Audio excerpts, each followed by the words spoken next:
Okay, I'm going to call the meeting to order. Mauricio? Okay.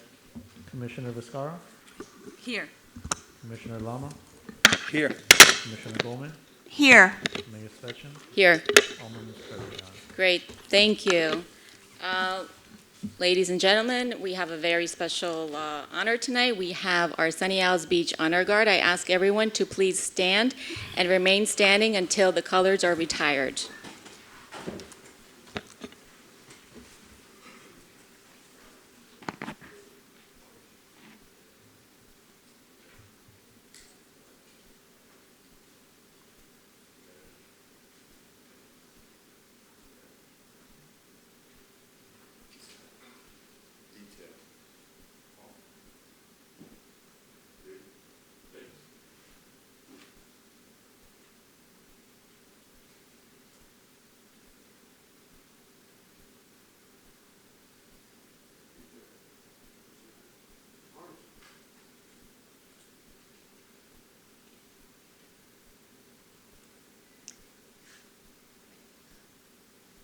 Pledge allegiance to the flag of the United States of America and to the republic for which it stands, one nation, under God, indivisible, with liberty and justice for all.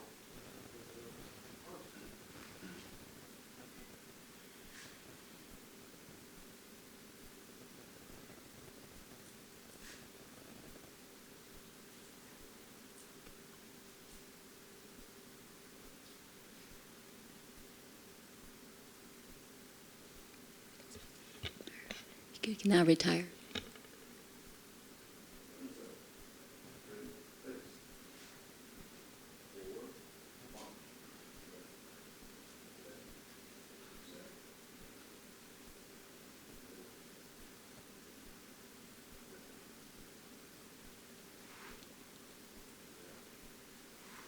Thank you. Be seated. Okay.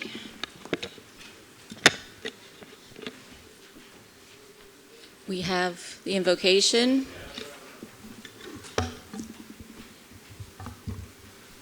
Thank you, Rabbi Collar, for being here.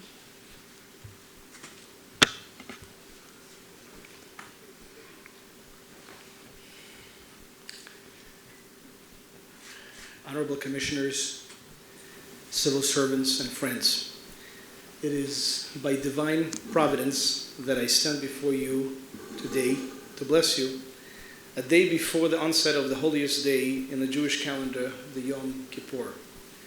We've spent the last 39 days leading up to Yom Kippur reflecting in our thoughts, speech, and actions in the previous year, so that we can properly evaluate what we need to ask forgiveness for and make the positive resolutions for the coming year. This evaluation is not only of our relationship with God, but also of our relationships with our fellow men, which is significant here in these walls, as this is the body for affairs of man. On Yom Kippur, one reason we dress in white is because after all the reflection, asking for and receiving atonement, we are likened to the angels. Yet, it isn't just God's forgiveness that we need. We also need forgiveness from one another to gain this purity. Sometimes we confuse the American tools of competition and debate, our means to obtain the greater good, with the American goal, e pluribus unum, out of many, one. Yom Kippur offers us the opportunity to recalibrate so that we can recognize our direction while using our tools to reach the destination. As a community rabbi and a chaplain of our police department, I get a unique view of all good that goes into making our city so special. I would like to highlight those that work tirelessly so hard to make it happen. You, our commissioners, city staff, our amazing police officers, together with whom just a few days ago, under the leadership of Captain Granaderi, I had a privilege to welcome the new Jewish communal initiative, the Hatzalah of Florida, into our community. Equally important, before entering this holiest day, I feel it necessary to express my gratitude to all of you, while also asking your pardon for any wrong I may have done you in the past. May God bless us all that in this new year, while we compete, campaign, and debate, we never lose sight that we all make one whole. Like the founding fathers who debated hard with one another for their vision of America, but never lost sight of the fact that their adversary cared just as much as they did.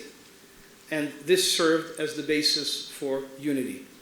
So long as we serve faithfully before God and man and give it our all, we ought to recognize that it is all for the greater good, and therefore be able to forgive and unite, so that we may stand pure before God, deserving of another year of life, prosperity, kindness, love, and unity in our beautiful Sunny Isles Beach.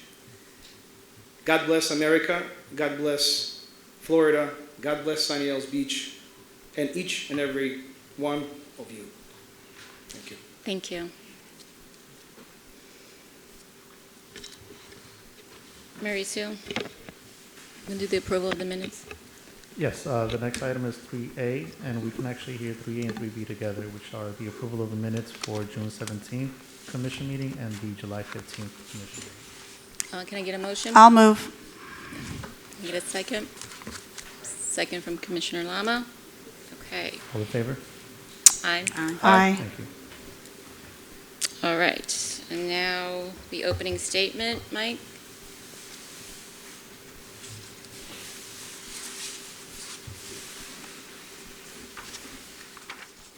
Ladies and gentlemen, welcome and thank you for being here tonight. Please turn off or mute any electronic devices to avoid interrupting these proceedings. In all issues that come before the City Commission, we ask that everyone show mutual respect for one another by listening quietly to each person speaking, and that everyone refrain from any clapping, heckling, or verbal outbursts in favor or in opposition to a speaker. Individuals that do not adhere to Chapter 74 Rules of Procedure of the Code, particularly Section 74-21, decorum, shall be barred from further appearance before the Commission. Individuals who want to speak on any item on the agenda are asked to fill out a public speaker's card and give it to the City Clerk before the item is called. Speakers are asked to speak to the issues, make comments concise and to the point, and refrain from making duplicate comments. All speakers will be limited to 3 minutes. If you speak out of turn without permission from the chair and/or do not cease speaking after one warning, you will be escorted out of the chambers. Okay. I just want to add to this. First of all, we have a lot of people here, so I really appreciate that. Thank you all for coming. In order to respect everyone's time, we're going to really stick with Mason's rules at this meeting, so we ask everyone to please fill out a speaking card. Again, this is a good time to fill one out before the item is called, so we make sure that you are heard. Each person will have, like we said, 3 minutes. Please stick to the 3 minutes. The city clerk will give you a 20-second warning. And I ask my colleagues on the dais to show a good example, please, to show our audience that we want to be respectful to them, respectful to each other. I'm asking each of you to wait until you're recognized, please, so we can all hear each other. Wait until everyone's finished speaking so that the audience can hear us, so the closed captioning can be heard, so that everyone that took the time to come to the meeting is able to hear each person and what they need to say. So with that, again, please fill out the speaking card, and remember to do that before your item is called. Okay. We have a change to the agenda. I'm asking because we have, again, so many people in the audience that have indicated they want to speak on a discussion item, and because tonight is a Jewish holiday, so some people do need to leave early. I'm requesting that we hear 12C before 5A, and then we're revising 10O resolution regarding TDRs. So does anyone have any objection to that on the dais? No? No? Okay, We need great. a motion, Mayor. We do need a motion? Okay, can I get a motion, please? Move. Okay, Commissioner Goldman, seconded by Commissioner Lama. Great. Okay, so we're going to go to Yes. 12C. 12C is a discussion regarding the process for selection of a police chief, and this is from Commissioner Vizcarra. Mauricio, it's hard to hear you.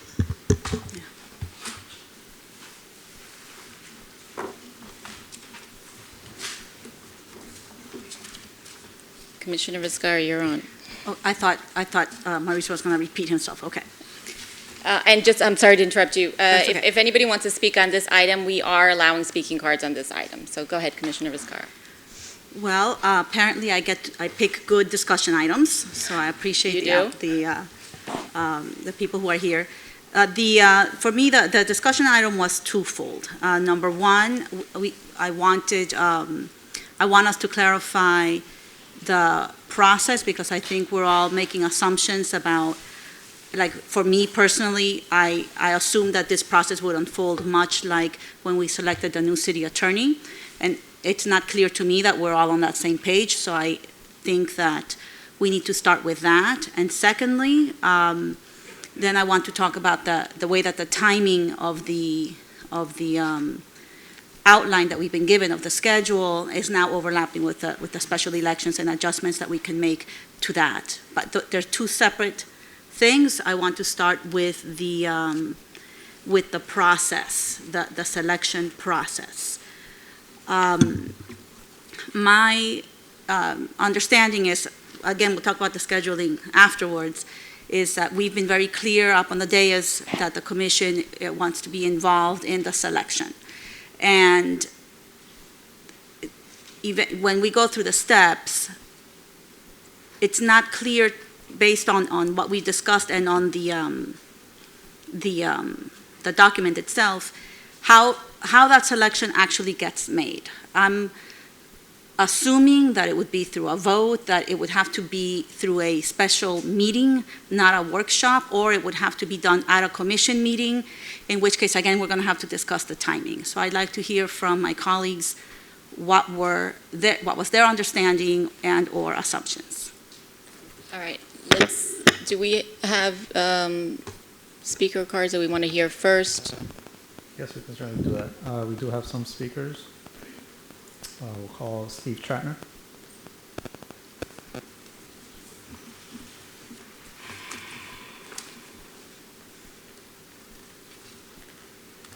This might be a little premature. First of all, I'm Steve Tratner, 265 187th Street. Thank you so much for the opportunity to speak today. This might be a little premature because I agree with you, Commissioner. We want to better understand the process. What limited information I have is that we're going to be paying an outside firm to help us make the selection process. Frankly, I think that that's probably a waste of taxpayer dollars when I think that we've got very competent folks in our ranks. The current chief, I think, is a perfect selection for a full-time position. I'll let you know just a little bit about my background. I've been in the corporate world for 30 years. I probably hired and promoted upwards of about 500 individuals over that period of time. I've seen the impact of going outside the organization when you're looking for a leader. What happens is, number one is you destroy morale. You disincentivize performance. You disincentivize retention. There's a host of downstream effects that may have been unintended that I think need to be considered. If you have a qualified individual within the ranks, I would recommend you highly consider that individual. You'll find that that person is probably a better cultural fit for the organization as opposed to bringing in a wild card from outside the organization, and you really don't know what that culture is like, which could be, in effect, a cancer in the organization. So it could be very counterproductive for you, not to mention the fact you're paying a firm for it, and most likely you're going to have to negotiate an even higher starting salary. So these are just some points I wanted you to consider before you go ahead and select somebody from outside the ranks. Okay? Thank you, Steve.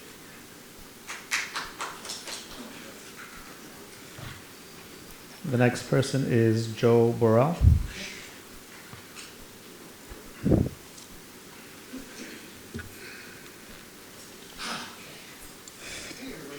Hello? Well, I mean, he said like a lot of great things, but Your name and address, please, for the record. my name is Joe Burrell. I've lived in Sunny Isles for 37 years. And, you know, my parents and I came down in 1984 and bought a condominium on Point Center Island.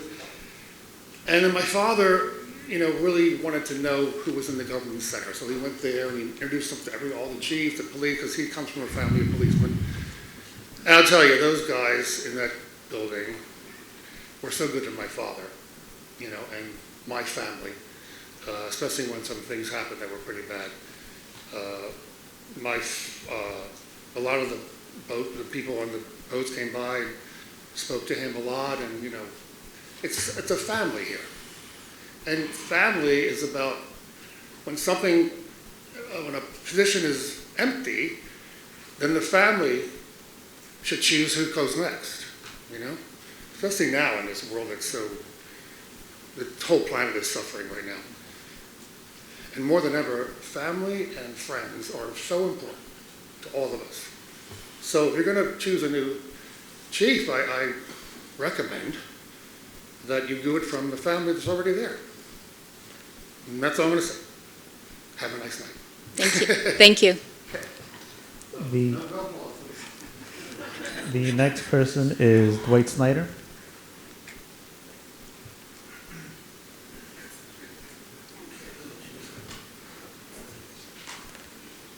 Hello, sir. Good evening, everyone. It's great to see everybody.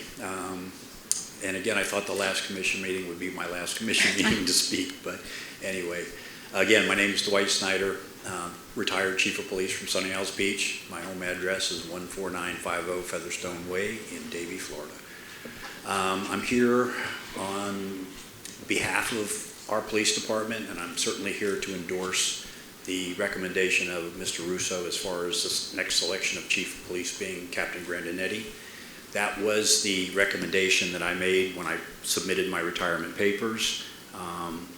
And I will tell you, and I know that you all take this very seriously, but the hiring of a chief of police is one of the most important things that you're going to do in your positions as commissioners. And I can tell you there's only a few reasons why you would not take an internal candidate, and there's just a few of them. One, you have a dysfunctional police department that's not operating properly, which is clearly not the case for our city. A corruption issue within the police department, which is clearly not a situation in our city. Somebody that's not capable of handling the job, which is definitely not the case in our city. Or some people just don't want to be a chief of police, so you have to go outside. I can tell you from my own perspective of 46 years, I've worked in a lot of places, and I've seen outside chiefs be called in, and some of them work out, some of them don't.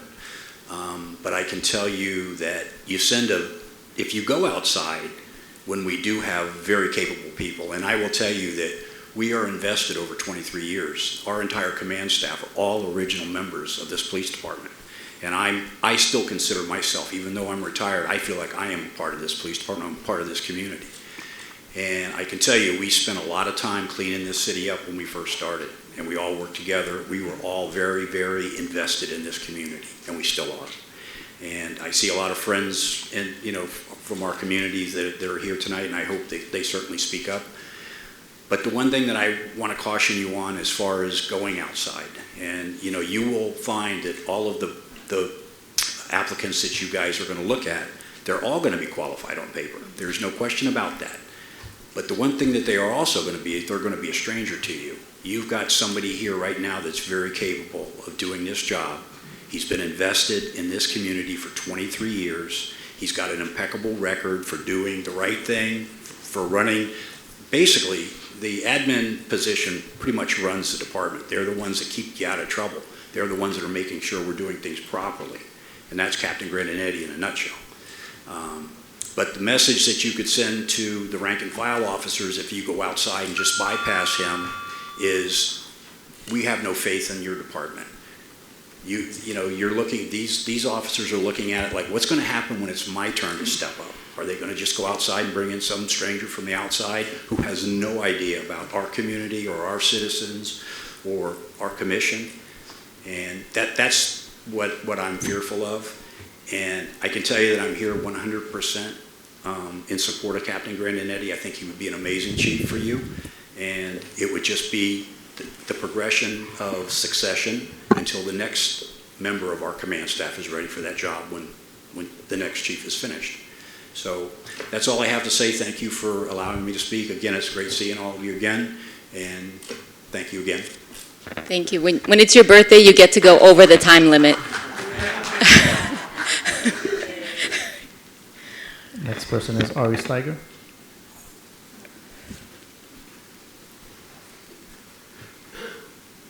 Good evening, Ari Steiger, 262 Atlantic Isle, Sunny Isles Beach. I'm here to commend Captain Granetti as the new Chief of Police. He's been here for 23 years. I know the guy since day one that he came here. I spoke to every cop in town, and they all voted for him. I think we're wasting money to get an outsider, especially the company that you hire that is biased. I think you should think about it. I don't think there's much to think. It's not broken, don't fix it. And we have the best police in Florida, in South Florida. So that's all I have to say. Thank you. All of Florida.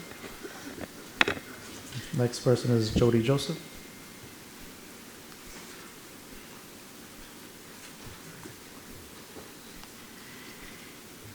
Hi, Jody Joseph, 18560 North Bay Road. I've been living here since 2012, and I think we have a wonderful police force. I don't understand why we hired a headhunter who charged, I believe it's approximately $35,000 to start. And whoever they bring in to interview, we have to pay that fee. We have to pay for them, I believe there's testing, if that's correct. We have to pay for the testing. So even though they're saying it's 35, this could possibly escalate to, who knows, 75, 80, 85. And I know we have an amazing force. So it's so hard to put your finger on one. To me, it makes no sense to go out of Sunny Isles. In fact, I've spoken to so many, just thanking them for what they've done, but I had no idea that they've been employed here for over 20 years. And there's so many that are in that category. But then I also must say that I understand that you have to have certain qualifications. And from what I understand, I think there's one or two that were actually trained in Quantico. That's the top of the top, the creme de la creme FBI. So I think if we have anyone that was trained in Quantico, this is a no-brainer. I think we should, thank the headhunter. We don't need his services any longer. And definitely, let's clap for having an amazing force, and we thank them so much. And I'm sure there's definitely somebody out there, who's going to be our chief, hopefully. Thank you for your time. Thank you, Jody. Okay. Next person is Rabbi Barron.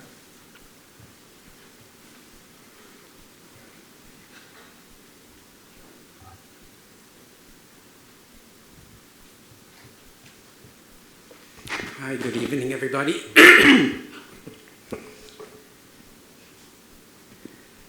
Live at 18701 North Bay Road. Live here for the last 23 years. 20 years I've been the chaplain, one of the chaplains for the police force. And what I want to share is that we have blessings that we don't realize that we have. I mean, when everything goes peaceful and everything goes easy, we take it for granted. But the community policing over here and the teamwork that we have and the morale that we have amongst our police force is amazing. And if we go outside to look to hire someone else, we put that all in jeopardy. Morale is very important, especially when you're talking about a very close-knit group that are working together and literally risking their lives when they need to. And the police chief is going to have a command position. That's also very important. They need to have a relationship. Now, all of this morale that we take for granted and all these relationships that are built over a vast number of years are in jeopardy, at risk. Because if you ask people in the police force, they'll tell you straight out.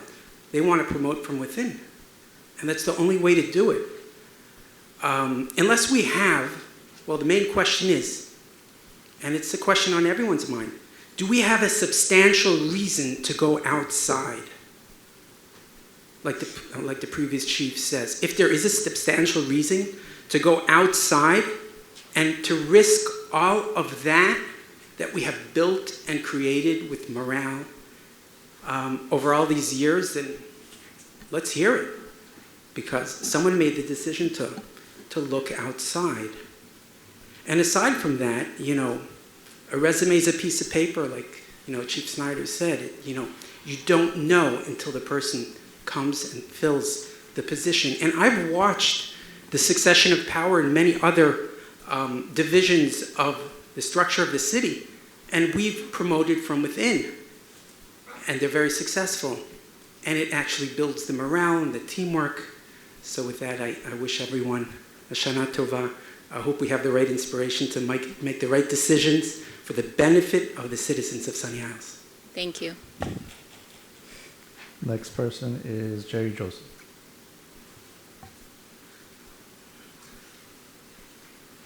Thank you. Jerry Joseph, 18560 North Bay Road. I also have had meetings with Mike Grandinetti. I find him quite capable and an excellent chief, interim chief. I also would like to speak about the headhunter, that I believe that it's absolute waste of money to bring in someone from outside, and it was unnecessary to even go that course. I believe we do have officers within our department that could absolutely suit the needs of every resident of the city. Thank you. Thank you. Next person is Simone Lopez.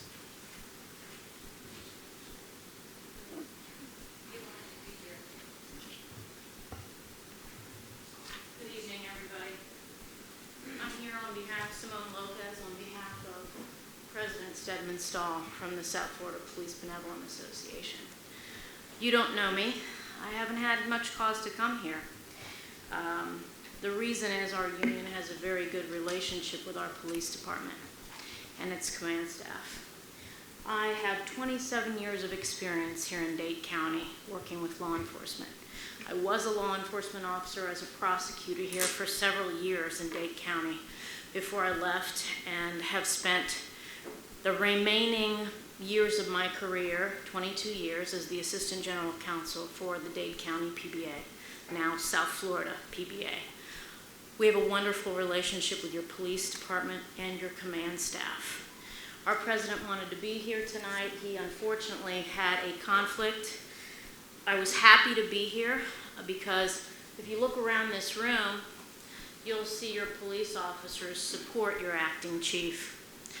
It's really important that for morale and for the relationships between the rank and file and the administration, I can't tell you.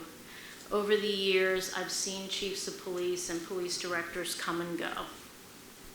I understand the reasons why a municipality or a county may want to go outside and search the world for the best police chief. But I have to echo what I've been hearing over and over, and it's not based on what I'm hearing so much as based on my experience and what I'm hearing as well. If it ain't broke, don't fix it. And I gotta tell you, I've seen chiefs of police who came in from the outside, from other cities and other areas of the country many times, and go to work for municipalities in Miami-Dade County. My opinion, I'm happy to express to you, is that there's nothing like having somebody who knows this community. And many times people from other areas may have experience, they may have gone to fancy schools, they may have been trained at Quantico. They don't know South Florida. They don't know this area, they don't know your community, they don't know your police officers the way someone who has been with this police department from the inception and has the experience and the knowledge of your people and your community like someone from the inside, like Acting Chief Grandinetti. 20 seconds. And we're here to support him and to tell you that your rank and file police officers, and the morale is wonderful, support him as well, and we'd like to keep it that way. We suggest that you choose your acting chief as the new chief of police. We do, very strongly. And I say that based on my experience in this community. Thank you. Thank you. That's it for public comments. That's it for public comments. I appreciate all the speakers. Now, would anyone on the dais like to say anything? Alex? Commissioner Lama? I appreciate, obviously, our police department. I appreciate all the comments. And I just wanted to make it clear that, you know, when we discussed the process, obviously, it is inclusive of the present staff that we have in our police department. So it does not exclude anybody from our police department from obviously aspiring to that position. So I just wanted to say that.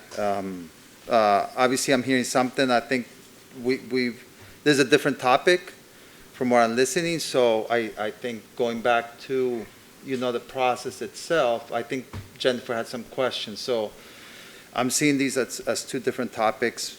I don't know if I'm hearing that we should do away without with the process and then just go and choose Captain Grandinetti or Chief Grandinetti as our permanent chief. So yeah, that's a topic I like to discuss, but it's not the topic that, you know, I thought we'll be discussing. I thought we're going to focus on the process itself. So It's a discussion item, so Yeah, we yeah, can yeah, discuss that as well. yeah. Okay. Commissioner Goldman, did you want to add anything? I'm interested in the process and the timeline, so I'd like to hear a little comments. For me, that's really, you know, a focal point. So I'd like, Jennifer, I don't know if you want to dive into that particular topic, because for me, that's definitely relevant. I do want to comment on we've already engaged the services of a recruiter. We have a schedule. That decision was made by the commission, and we've discussed it at length. So that's already been decided and it's underway. My perspective, while I understand and appreciate the input, I feel it's important we have this opportunity to look for the best and the brightest, and that we should look for the best and the brightest always. And that's not to say that he's not already among us, but we have to, I don't have any issue with doing our due diligence. In fact, I feel I have a responsibility to do my due diligence. And for that reason, I support the more inclusive process of doing a recruitment, and, you know, Captain, Chief Grandinetti, or anybody else is welcome to apply. And anybody from our department is going to have the home court advantage. No other applicant is going to be able to say, look what the community did and came forward. All of those things would be considered. But we have the process already underway, and I don't want to entertain straying from that, precisely because it doesn't eliminate considering anybody. So, and if in the end we find out that the best and the brightest was already with us, then I think that's amazing validation. I am a fan of process, and that's why I wanted to focus on that and make sure that when we come to, because we have this overlap, that we don't fumble the ball, you know, on November 1st or whenever, you know, the deadlines are supposed to be. We need to be clear on exactly how this process, which in my mind has already been determined, making sure that flows smoothly. So that's the piece that I wanted to discuss, because the way I see it, there's two options.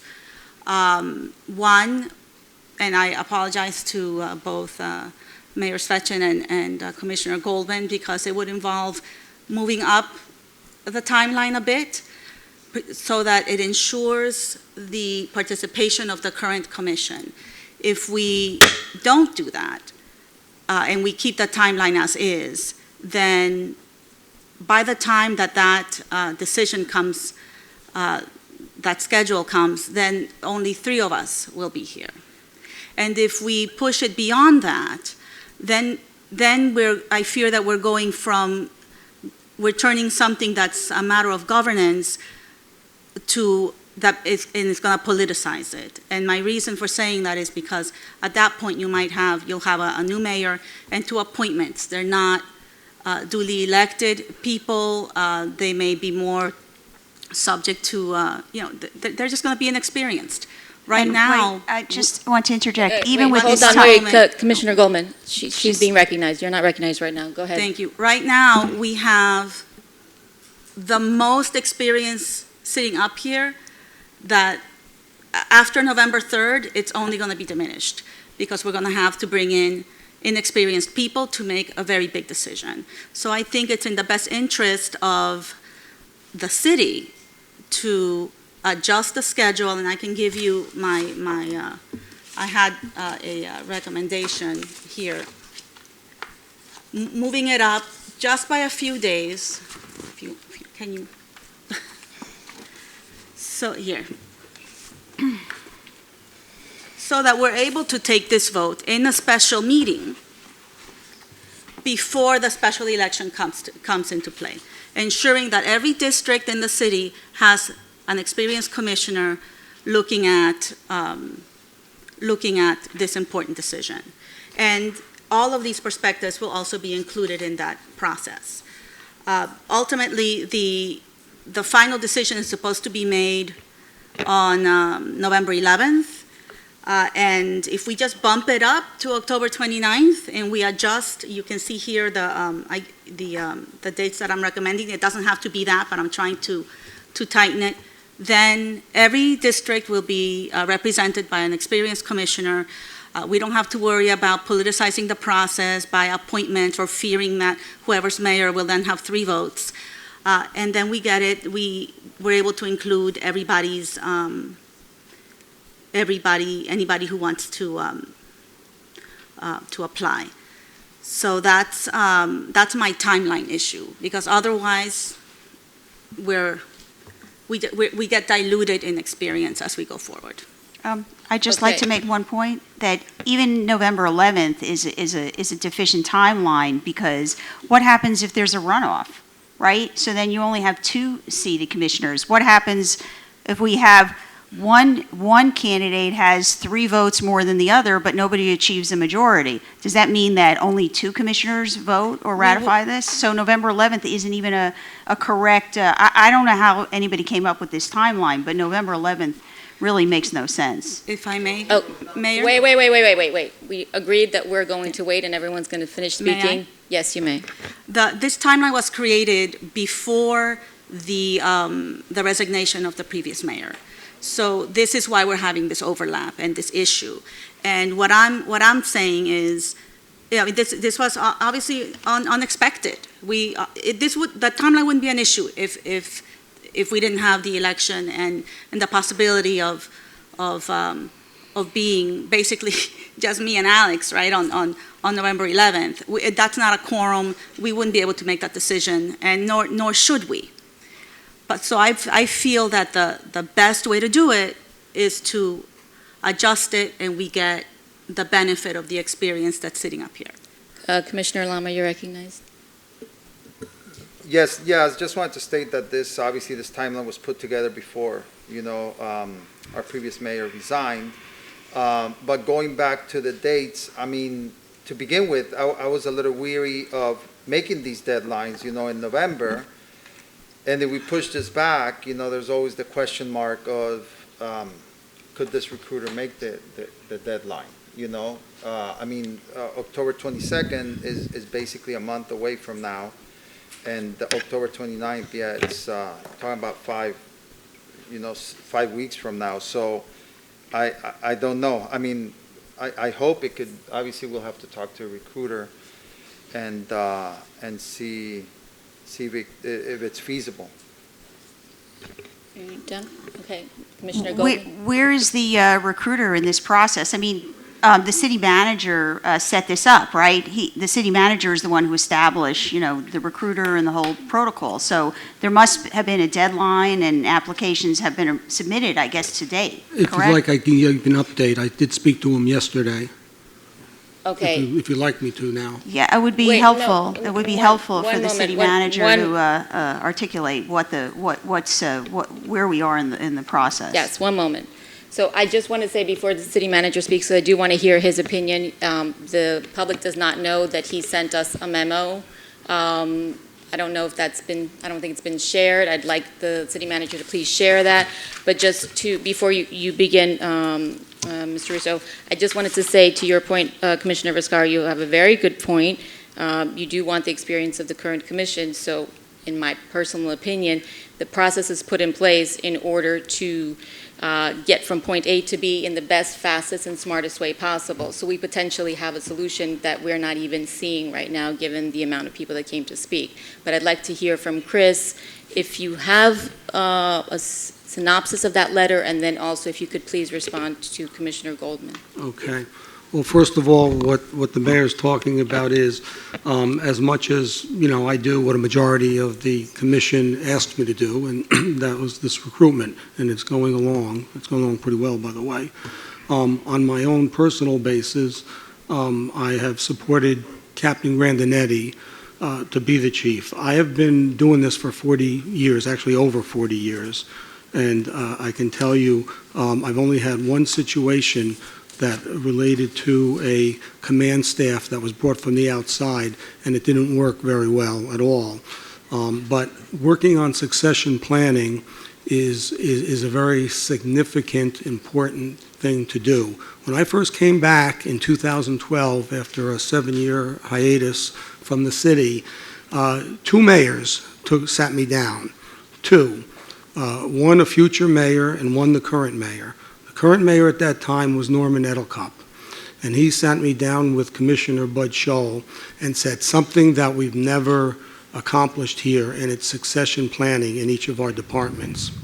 Well, that was a task. I got a whole file on it. That's been a goal, and I think we've done it very successfully in many of our other successful and productive departments. The people that are at the head of these departments are mostly people that have been with this city for a number of years. In fact, I think all of them. So I am a strong supporter of Captain Grandinetti. I've known him for 21 years. And I also know how well he knows our residents. What's amazing in this city is, and I know, and Fred Moss had a lot to do with it, and Dwight Snyder had a lot to do with this, and Captain Grandinetti has taken his cues from both of them. The only difference in Captain Grandinetti's job that was different from the other two is, and I've seen this from the year 2000 to now, he has been each chief's enforcer. He has been the guy who writes somebody up. He is the one that tells somebody they're getting terminated. So he has done the hard work too, while the chief has done more of the administrative type of relationships with people throughout the community. But it's only been the recent couple of years that I've really found out how compassionate that Captain Grandinetti really is. But anyway, that's my that's my opinion. And did he answer your question? I want to about the bring. update? Okay. Commissioner Goldman asked for an update on. Oh yeah, no, that's what I want to do Where now. are we? Where exactly? I know. Okay, let me tell you where we are. There's a lot of lobbying here, right? But we really want to get to the essence of, where we are in the process. Has there been an open application process? Have others applied? Yes. And from within. Yes. And from externally. I don't know who. Let me give my report, because these steps are all in what the schedule that had been given to the commission. In fact, the schedule was actually updated, the latest one you got, to eliminate November 11th as a date, but to be determined when you have finalist interviews. So it was opened in the beginning of September, roughly, I think. And He's got, as of yesterday, there was 39 applications. The process closes September 24th. He will be sending a report of the results. That's going to be a basic report, maybe a list of names and things. I didn't get into detail with him. He is then going to start the wheels going on the backgrounds, in studying their materials, background checks. That's under October. That's going to happen from the time he gets these applications right through, and then he's put down October 28th. He says he usually will come up with 6 to 8 background checks and individuals to send to the commission.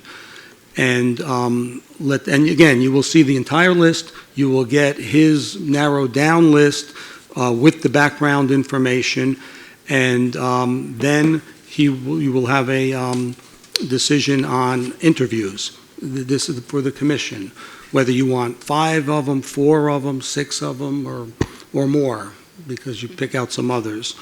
That's how it works. The dates, the only date that was left questionable was when you would have this meet and greet interviews.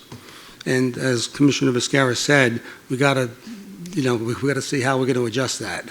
Yeah, I mean, I could try to ask them to bring it one way or the other. They are busy, but I'm not sure. I mean, they're on target right now. But the hard work, I think, is with the background checks and all that. Okay. Well, if I may, go ahead. No, go ahead, Commissioner Viscara. The engagement letter says that the work is usually done within 150 days of the engagement letter, and that would put us at November 7th or so. So what we're asking, if we're asking for an adjustment to the end of October, we're really just talking about 8 days. Right. I don't think it's an unreasonable ask. These are unexpected circumstances. We're not doing it to be difficult or to, being, demanding for no reason. I mean, we're trying to preserve the judgment in favor of the community, and it's really just when you finish adjusting everything, you're basically asking for 1 week of those 150 days. Here, if you want. Yeah. That's so weird to give it to you. Yeah, I mean, I can ask him. And the job has already been posted, and it does look like it's on track. So I would make a motion that in light of this the unexpected resignation of Mayor Scholl, that we direct the recruiter to adjust the timeline in the best interest of the city. All right, I'm going to say a few words. Go ahead. Thank you. Regarding process, many of you don't know this. In my past life, that was actually my expertise, was setting up process and procedure and how to accommodate the best decisions for corporations in addition to hiring and firing and promoting people. And so I totally appreciate the concept of process, but I think that it's important to know that you don't just necessarily live by a process just because it's there, and this is actually all very new to us. And I believe that we definitely have the right and really the obligation to change things as needed, as you're saying, very rightfully so. For me, while I'd like to think that I know how to hire and fire and promote people, I'm certainly not an expert in police matters. And hearing from the experts, and the reason that I'm saying this is because obviously they've all reached out to me, just so that you understand. I've spoken to a lot of people. A lot of these people called me, and I've met with them, and they felt very strongly that we stop this process. And so my point is that it does not look bad upon us to stop a process that will save the bulk of the money, really. If we look at the schedule, Chris, we are not paying most of the money until after the interviews. And as far as I see myself, while I very much respect and appreciate and support Chief Granetti, I'm here to represent the people, and the people have spoken, people that are very esteemed in our community and beyond our community. So I hesitate to not listen to that and just say, well, we've already decided, so we're just going to move on. And even though we kind of know who's the best person, we're still going to do it just to be certain. I think it's important to understand the nuances that are associated with this sort of position. And forgive me if I insult anyone when I say this isn't necessarily like hiring the director of finance or the director of cultural events. This is a very specialized position for me. This is, I'm a very big supporter of the police. I talk to them very often, and this is, Chris, forgive me, this is the most important job in the city. And this is the person that all of these men and women are going to have to literally be willing to take a bullet for. And while I understand that we should certainly be looking, if there was an issue, if there was a problem, looking on the outside, we have that person looking at us right now, ready, with a resume that we don't need to see because it's 23 years of a living resume that we know about. And continuing, for me personally, continuing this process is really a waste of time and money, and really it's quite insulting for the rest of our police department, and I support them 100%. I think that these are really, these are the people that make the culture of our community, that understand our community. As everyone knows, we are very, very unique. And for me, I would support just making that decision tonight and not moving forward with the process and potentially save at least something like, what, $25,000. And it responds to your question of, well, do we want new people making that decision? Well, these people are sitting right here that are able to make that decision tonight. Can I ask one? I want. I recognize Commissioner Gilman. What is in our city charter? Can you point out what's the current law and requirement in our city charter? Isn't there a ratification or approval process that comes from the commission? There's no process. It just provides that the hiring or termination of the chief of police is subject to the approval of the city commission. It does not set forth a process. Okay. I can read you those sentences if you'd like. Do you want to hear those sentences? Sure, I do. I do.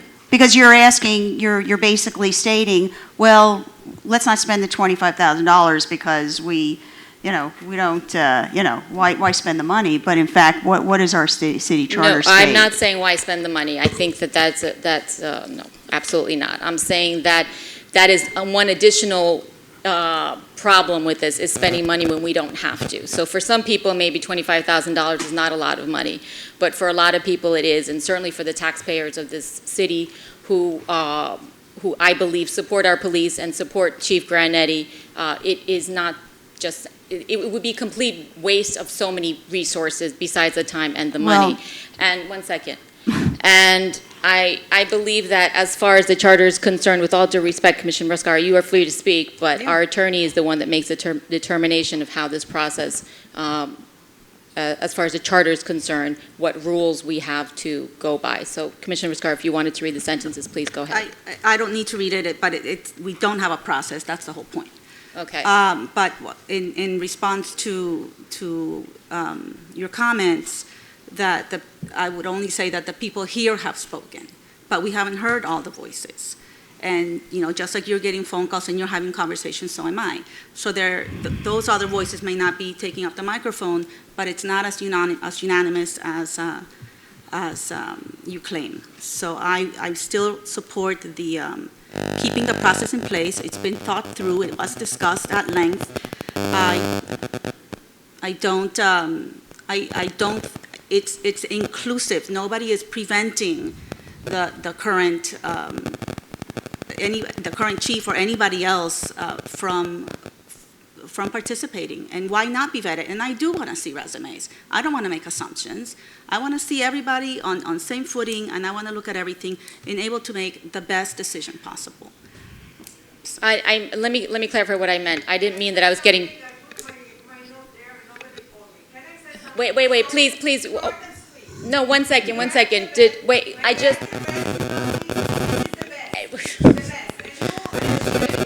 Okay. I agree. I understand, but please, we're going to stick with the decorum. I agree with you. And I'm here 40 years, and I'm a senior. Oh. And I feel very, very safe every time I walk, every time I leave my place. 40 years, I'm one of the oldest that's lived here. And when I go out of town or I go any place and I call the police department and I ask them, will you please just keep it up? We're always keeping an eye, no problem. And I sat there and I watched them come back and forth a couple of times. And they'll even stop me when I'm seeing, because I'm 80 years old now. I know. And they even stop me and say to me, are you all right today? Are you making it okay if I walk a little bit slow or something? I haven't come to other meetings, but I know loads of people and loads in Winston Towers and different places that couldn't make it here. But they want to know why.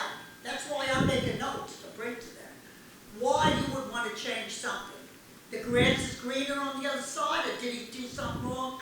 Our police department is the best. And you can't beat them. This is our prestige. We don't need to talk too much about that. I appreciate that. Thank you. And I want to clarify, when I said, Commissioner Riscard, that I've heard from many people, I mean the people that are standing there, the police force that would be under this new chief. So certainly there might be residents that may disagree. They have not reached out to me. They've obviously reached out to you. They're not here. I'm listening to the experts. I'm listening to the PBA. I'm listening to our city manager. I'm listening to our former chief. I'm listening to our founding chief, Chief Moss, who wanted to be here, who's not here. So forgive me if I'm very passionate about this. This is the single most important decision that this commission is going to make. Yeah. And I think that, with all due respect, continuing the process just because we believe we should, this is so nuanced. This is not about vetting other people. Do we or do we not support this police department and this current chief? That's the question. That is for me the number one question. Do we support Grandetti as our chief? My answer is yes. He has been interim chief. He's been here for 23 years. So that is what I'm asking our commission right now. I'm sorry, Jody, I would love to hear from you, but it's closed for discussion. All right, thank you. I appreciate that. I respect your opinion. Thank you very much. Okay. So again, I understand that this was not the point of your discussion, Commissioner Riscar, and I know that you were trying to actually be helpful in not waiting longer than we should, but taking that to the next level, I don't think we should be waiting at all. So I regrettably, as chair, cannot make a motion. If there's anyone on this dais. But there's a motion on the table, and Jennifer made it. I haven't, 1 second. I mean, So- you can, what is it, how do you not have a motion? She made a motion, so is somebody going to second it? Because Alex, me? I just want to add something back to the comments that I've heard back and forth. I mean, obviously, we're going to discuss, the discussion item was the actual process. Jennifer had some questions. It's turned into something else, which is logical. It's fine. You know, I'm open to discussing that, whether we get rid of the process or not. But obviously, myself, I take this extremely seriously. It is the most important position in the city. I appreciate our police department. They do a wonderful job. But, I'm just not ready right now. I'm doing my due diligence. I'm not ready to say, yeah, let's get rid of the process. We all voted on it. That's what I thought we're coming in to discuss, some, the process, some dates, et cetera, et cetera. And, I appreciate the comments because it is part of my due diligence of what I'm doing to find out and to make the right decision. And obviously the process itself, when we all voted on it, it is inclusive of our current staff, that we have wonderful staff. And we're not saying that they're not qualified or they're not great. It is inclusive of them. So that's what I have in my mind. And I came to discuss the process, not to see if we're going to get rid of the process. But You know, if that's another topic, I'm willing to discuss it, but I'm not ready to make a decision on that tonight. So that's my take. Okay, Commissioner Viscar, did you want to make a motion? My motion is that in light of the unexpected resignation of the previous mayor, that we direct the recruiter to adjust the timeline so that the ultimate decision-making day is before the special election. I gave you a recommended timeline with that date being October 29th, but, you know, I'm okay with adjusting it, but the point is that the final decision be made prior to the special election so that the city benefits from the most experienced commission that is going to be here, you know, after November. That experience is diminished. So that is my motion, to direct the recruiter to adjust the timeline so that the ultimate decision is made prior to the special election, which would be November 2nd. Ed, is that enough for? Okay, does somebody want a second? I'll second. All in favor? Aye. Aye. Any nays? Nay. The motion passes 3-1. Okay, thank you. If we could just take a 5-minute break, because I think some people are going to be leaving, and there is cake for our retired chief. Happy birthday.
If everyone could please take a seat. It's been over 5 minutes, please. Thank you.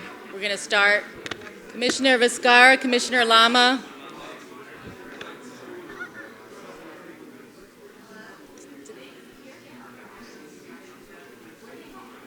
Jennifer went in there. I don't know where Alex is.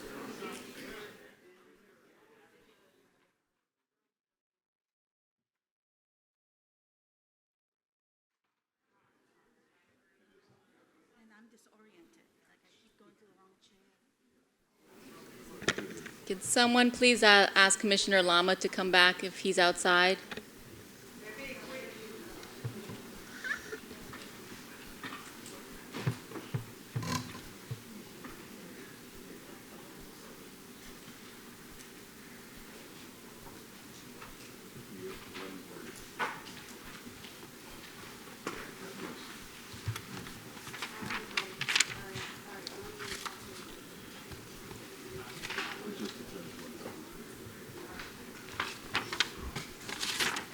Okay. Do we need Stan, or are we good? We're good. All right. Going to resume. Mauricio? Yes. The next item on the agenda is item 5A, which is an acknowledgement to Christopher Noonan for actions of a Good Samaritan. And this is presented by Commissioner Goldman. Commissioner Goldman, you're recognized.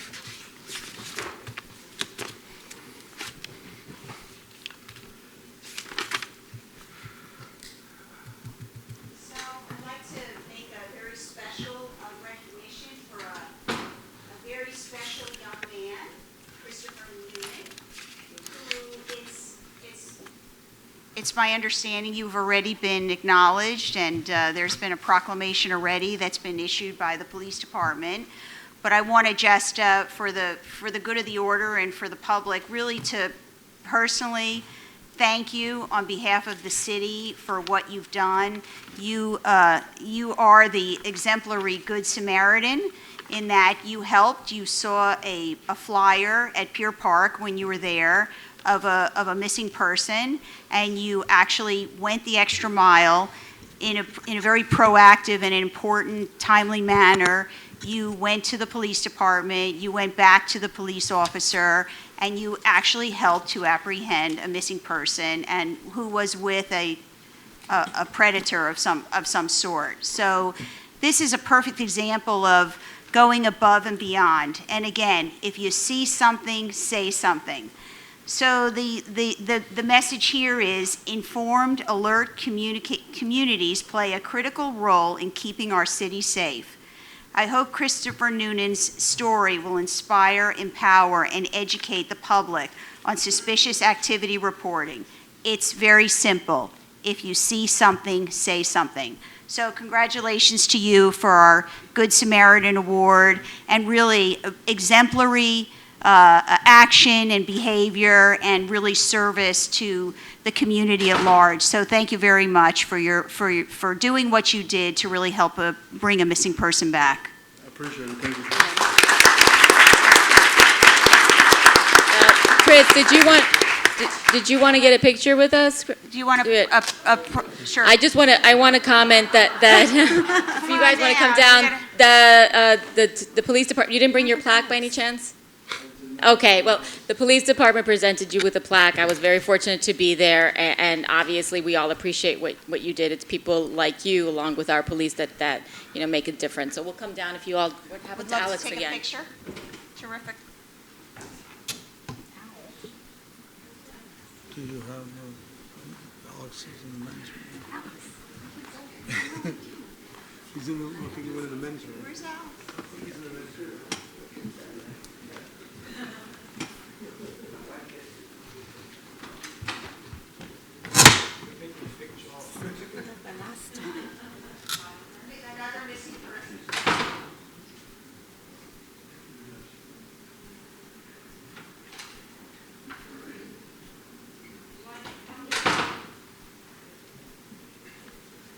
You could come closer if you'd like. That's the mom. That's the mom. Thanks, Mom. Thank you, Commissioner Nolan. Congratulations to you.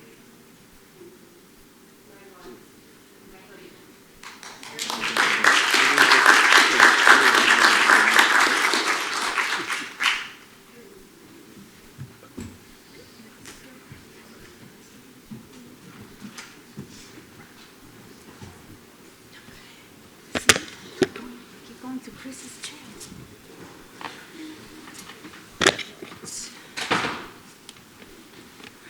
Mauricio? Okay, next item on the agenda is proclamation presented for Childhood Cancer Awareness Month. Okay, this is a proclamation that I'm going to read. The Mystic Foundation wasn't able to come here to accept the proclamation. I'll be going to an event on Saturday where I will present it to them, but I'm very happy to see so many people in the audience so that I can read this that I was going to present to them. So, whereas September has been designated National Childhood Cancer Awareness Month to honor those children whose lives have been lost and those irrevocably impacted by this terrible illness, and to strengthen the nation's resolve to search for a cure. And whereas cancer is the leading cause of death by disease among U.S. children between infancy and 15 years of age, and whereas 1 in every 285 children will be diagnosed with cancer before the age of 20, whereas childhood cancers cross all racial, ethnic, geographic, and socioeconomic backgrounds, and each year tens of thousands of children face the battle of cancer with incredible bravery and inspiring hope. And whereas while progress against some childhood cancers has been made, cure rates for many forms of childhood cancer remain less than 50%, with the incidence of childhood cancers increasing at a more rapid rate than any other age group. And whereas this disease not only affects the child diagnosed with cancer, but also their entire support network of devoted parents, grandparents, loved ones, and friends, and whereas the city of Sunny Isles Beach recognizes the devastating impact that this disease has on members of our community and the importance of increased research on childhood cancer, and whereas this month we recognize that these burdens are shared by countless dedicated healthcare professionals, organizations, charities, and parent advocacy groups which support patients and families by offering advice, encouragement, hope, and financial assistance, and work tirelessly to lift the spirits of children suffering from cancer. Now, therefore, do I, Larissa Svechin, as mayor, on behalf of the City of Commission of the City of Sunny Isles Beach, Florida, hereby proclaim September 2021 as Childhood Cancer Awareness Month. Thank you. Okay, if we're ready to move on, the next item on the agenda is item 6A, which is the request by 18401 Developers Llc, known as the Bentley Residences, for a site plan approval for the property located at 18401 Collins Avenue. Okay, I'll read the zoning statement. Ladies and gentlemen, this evening's agenda has one zoning application. In these matters, the Commission sits in a quasi-judicial capacity. The decision of whether or not to approve a zoning variance is not a popularity contest, but must be based upon substantial, competent evidence as it is presented tonight. If you intend to provide testimony on any zoning application, you must be sworn in by the city clerk, and you should also fill out a public speaker's card and give it to the city clerk before the item is called. We will first hear from the city staff and then from the applicant. After this, I will allow anyone from the audience who has been sworn in to provide testimony. The zoning applicant has the right to cross-examine any witness and for rebuttal. Please make your comments concise. Again, please, if you are planning to speak on this item, this is the time to fill out a public speaking card. Go ahead. Okay, so I'll read the zoning preamble. In accordance with the LDRs of the City of Sunny Isles Beach, all items to be heard today have been legally advertised in the newspaper. Notices have been mailed and posted on the properties. All persons wishing to speak, which includes the applicants and any representatives or any members of the public, please raise your right arm to be sworn in. Do you swear the testimony you're about to give is the truth, the whole truth, and nothing but the truth, so help you God? Thank you very much. And before we move forward, is there any ex parte communications that was had by the commission with any member of the applicant's group? Commissioner Viscara? Yes. Commissioner Lama? Yes. Commissioner Goldman? Yes. I have not had any ex parte conversations with the applicants. Perfect. Thank you very much.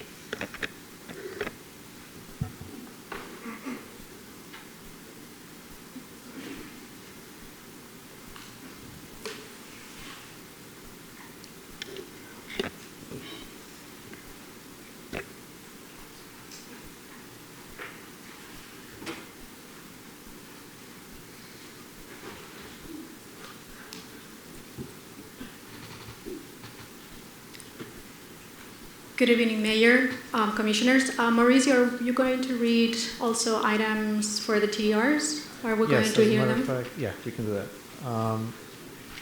We are going to group together items 10, 10M, 10N, and 10O. These are items that are related to this site plan approval, which are the TDRs that this application requires. Okay, so this is the last. Pardon me. This is the last reminder. If you intend to speak on any of these items, this is the time to fill out a card. You will not be heard after this time. So please go ahead and do that now. Okay. 10M is a resolution authorizing the purchase of transfer of development rights in the amount of 12,564 square feet of floor area ratio and 12 dwelling units from the City of Sunny Isles Beach CDR bank account by 18401 Developers Llc, also known as the Bentley Residences, and the assignment of 12,564 square feet of FAR and 0 dwelling units to the property located at 18401 Collins Avenue. 10N is a resolution authorizing the assignment of private transfer of development rights, in the amount of 15,161 square feet of floor area ratio and 7 from the private TDRs owned by Desert Universal to 18401 Developers Llc. And 10O is a resolution approving the purchase and assignment of transfer of development rights in the amount of 114,471 square feet of floor area ratio and 51 dwelling units from a private TDR bank account of NDPRE number 14 to 18401 Developers Llc. Thank you, Mauricio. The applicant for this application is 18401 Developers LLC. This applicant is seeking an approval in a site plan and also including TDRs, which are transfer development rights. The project is located at 18401 Collins Avenue. And this project is consistent of 62 stories high, which is equal to approximately 750 feet tall. This is a residential condominium with approximately 616,185 square feet of floor area ratio and 216 residential units. In this particular case, the site is approximately 2.963 acres, but the applicant is seeking to enter into a declaration of covenants, which will be using only 2.366 acres of this property to develop the site, meaning they will be creating a parcel 1 and a parcel 2. The applicant is also proposing to use the parcel 2, which is a small site, approximately 50 feet wide, for construction and staging, and depending on the site plan approval, thereafter will be converted into a park-like setting in a secure vacant land. Further, the applicant is also requesting the use of 216,386 square feet of FAR, floor area ratio, and 70 dwelling units from the city floor area ratio bonus program. This bonus program consists of 7 bonuses, and it's going to equal to approximately $17,035,200 for the city. In addition to that, the applicant is seeking to purchase an assignment of 127,035.58 square feet of floor area ratio and 63 dwelling units. These are coming from the private TDR account owned by currently what is known of Navarro, in addition to the City Public's TDR bank as well. However, from this TDR transaction, they're going to be assigning only the square footage, but 28 dwelling units only. Additionally, the applicant is requesting to assign their own TDR bank, which is equal to 15,160 square feet of floor area ratio and 7 dwelling units. They own their own private account by Desert Universal LLC. The applicant is requesting a payment agreement for the requested $17 million that I just mentioned from the bonus program. In addition to those requests, the applicant is also seeking a waiver for the exterior color palette proposed by the project. The applicant is also asking for a waiver requirement for the beach access The code requires that the beach access is combined to an adjacent beach access. In this case, it will be to the north of their property. They will be providing a beach access, but to the south, it will be independent from what it's to the adjacent property. Additionally, the applicant is requesting that the art and public places requirements be deferred, and it will be heard before the projects obtain the temporary certificate of use occupancy. And lastly, the applicant is requesting the use of temporary murals and graphics on the temporary construction funds. The graphics are not going to be presented to you tonight. It is going to be approved at a later time, and that approval will be given by the city manager. With that said, this application we started reviewing in April 1st, 2021. We have gone through a series of rounds of comments with the applicant. We have met and we have proposed conditions, and the applicant has agreed with all the conditions that we have included in our staff report. At this moment, this application is generally consistent with our comprehensive plan and consistent with the city land development regulations. At this moment, the applicant is not requesting any variance. We have no variance as part of this application. And staff at this moment and consultant that have reviewed also this application, we don't have any objections to this application. So with that said, we can continue with the applicant's presentation.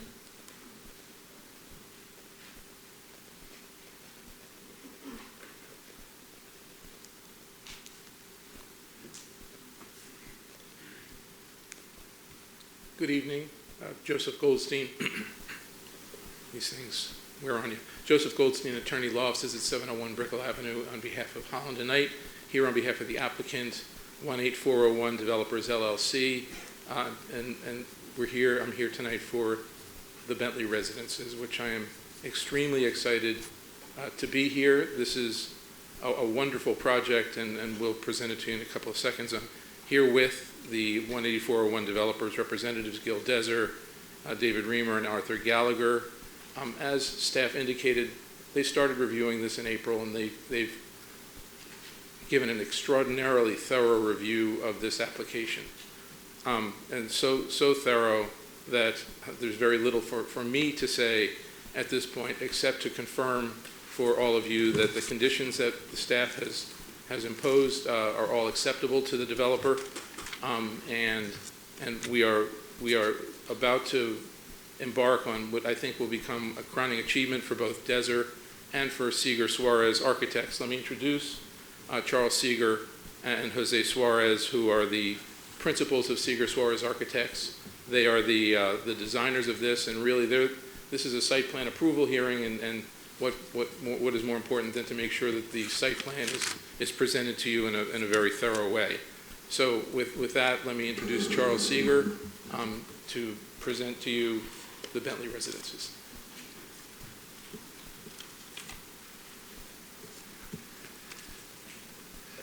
For the record, my name is Charles Seeger. I grew up around here, North Miami Beach. My address is 14121 Southwest 119th Avenue. With my partners here, please stand up, Jose Suarez and Bill Eager, the landscape architect, and our associate, Anna Rosen, architect as well. 60 years ago, I was a pool boy at the Thunderbird and used to try to make a living as a kid putting towels down on chaise lounges at the pool. So I have fond memories from the project, from the site, and it's really an honor for our firm to be back here again, designing this building, which we think is the best one we've ever done. We have designed 15 buildings in the city that have been built, along with 2 that we actually built, and we have another 3 behind this one. Coming soon, I hope, maybe not. But this one is here today. And the Bentley is, people have been saying it's a copy of Porsche, etc. And it's really not. And I just very briefly would like to show you The Bentley boys from Crew England who designed the cars have been an integral part with the interiors, and their prowess in their cars are beyond reproach. And they did a video of their logo, which doesn't seem to be playing, so we'll just move along. The front rendering is on the screens. It consists of this very unique triangular glass pattern, which is a sheath on the two sides, covering an internal sheath of turtle glass. And this sheath is going to be probably the first one in the United States that I'm aware of. And we spent a long time studying it. The Desert family has spent a lot of money on actually building real prototypes, which I'll show you in a second. And we think it's pretty unique. The site plan is pretty straightforward. You can see it from the dais or on the screen. One of the unique features of this building compared to the others we've done in the city is there's been a special, Claudia should be lauded for her attempt to get us to take the loading and the stacking and the cars off the street. And in doing so, we've created a very unique approach for this building. There's ramping, and the lobby and the porte cochere is actually inside the building towards the ocean. So there's several hundred feet of lane for traffic to stack instead of being out on Collins. And of course, there's a separate area for loading on top of that. The next picture is kind of hard to read. But in Porsche, Gil's elevator system that we helped develop, which takes you up to your unit and delivers you. Porsche building had 3. This has 4 elevators. The units on the ocean will have 4 parking spaces adjacent to their unit. And on the west, we'll have 3 each. So there's almost double the amount of cars that can be parked in this building compared to the requirement. There's 400 some odd required, and we have 800 some odd. And with that, since you really can't see that too well, this is the lobby level, which if you look,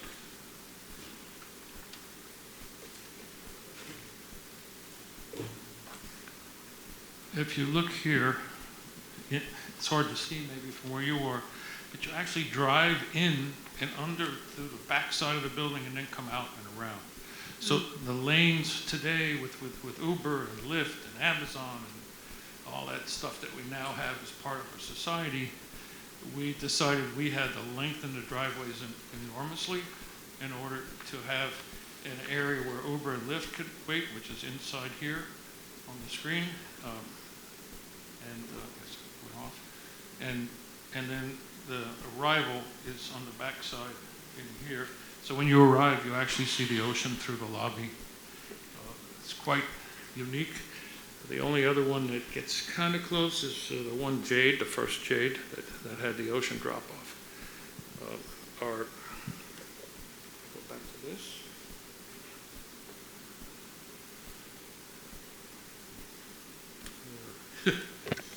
Back to the screen. Mike, can we help with? There we go.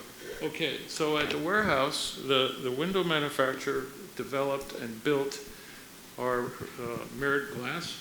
Each one goes for a floor height, and the mullions are behind the glass, and they go on a triangular and indent and come out, and indent and come out to create this reflective diamond pattern, which it's too bad the sun can't be out on this, but it's just magnificent the way it sparkles. And so we built prototypes, and the Desert family has spent a lot of money doing it, because this is the third one to get it right. And so that's the full-scale mock-up that you see there. And then, of course, looking up at the building in this rendering, it's going to be, I think, phenomenal. We, as an office, are extremely proud of this building. And There's a rendering from the beach side and the subsequent one.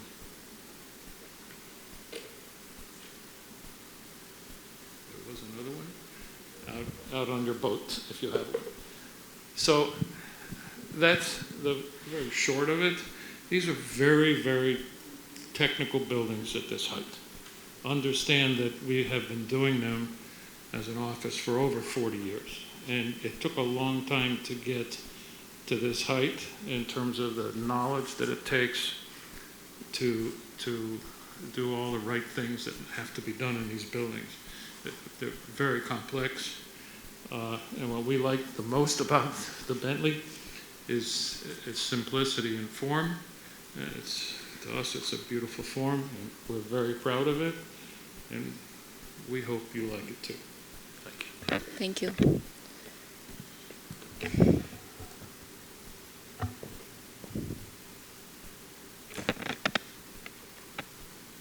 Are you done with the presentation? Yes. Yes. Do we have any public speakers? We do. First one comes from Elizabeth Tratner.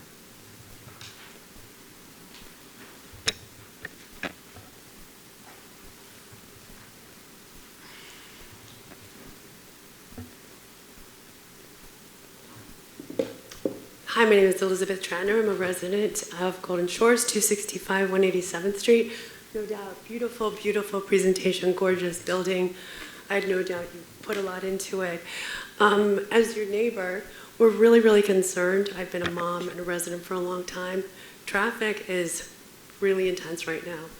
And on that corner, I believe we've already had 5 deaths, and with 1,000 cars, I believe is what it is, or close to 1,000 cars at least going in and out. How are we going to get out of our neighborhood? How are we going to get to our schools? How are we going to get southbound? No doubt this will bring a lot to our city, but it's also going to bring a lot of traffic. As it is, we're having a very difficult time getting out of Golden Shores. Also, I'd like to point out the safety of our children walking to and from to school. This has been an issue for years. My husband and I have been trying to get a light at 186th. We've been asking the Commission and FDOT to please put a light at 186th. Obviously, we can't get out. We have 2 points of exit out of our neighborhood with traffic lights. This is going to make it much more difficult for everybody involved. So I guess I'm asking the Commission, how do we look at this? How do we make our traffic patterns better? How do we make it safe for everybody, especially our children? I know this is a concern for many residents. I've talked to our neighbors. What do we do about that? And most importantly, how do we protect our kids who go to school literally across the street? That's all. Thank you. Thank you. Sure, please. We've done a traffic study, extensive traffic study. The net, this building replacing the Thunderbird is actually a serious, and I don't have the numbers in front of me, but a reduction of the car count and the travels per day, because it's no longer a hotel. The number of units will be partially occupied, shall we say, based on all the other buildings we've done in the city.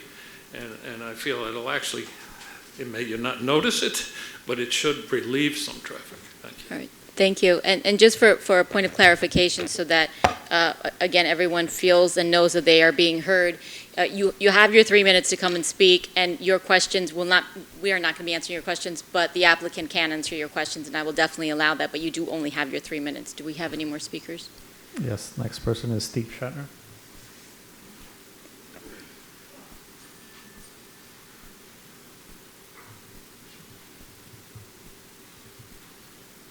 Hi, Steve Tratner, 265 187th. I'm not going to repeat a lot of what Elizabeth stated. It is a beautiful building and definitely a marquee for the community. We should be very proud. Obviously, the developer, the builder, is within their legal rights to build, and so I'm not speaking out against that. I am very concerned, as are a lot of people that are probably going to speak this evening, with the consequences of bringing this building into our community, especially into that particular area. I read the traffic study, actually, and what it also indicated, if I'm not mistaken, is that it's going to push the congestion of traffic to the morning hours as opposed to throughout the day. When you've got a lot of hotel visitors who, for the most part, are either relying on Uber or they're just walking to Publix or they're walking to Burger King.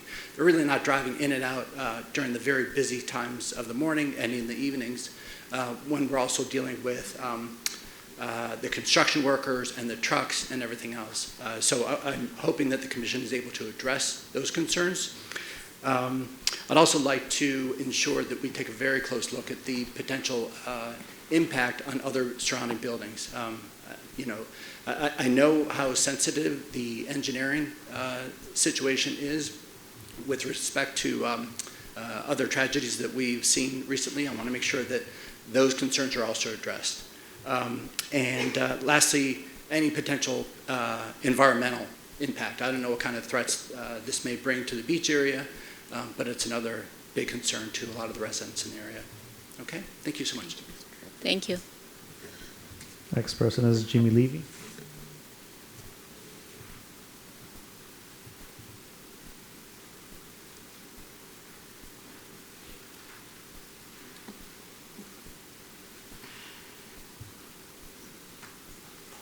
Hi, my name is Jimmy Levy, 18600 North Bay Road, and thank you for having me.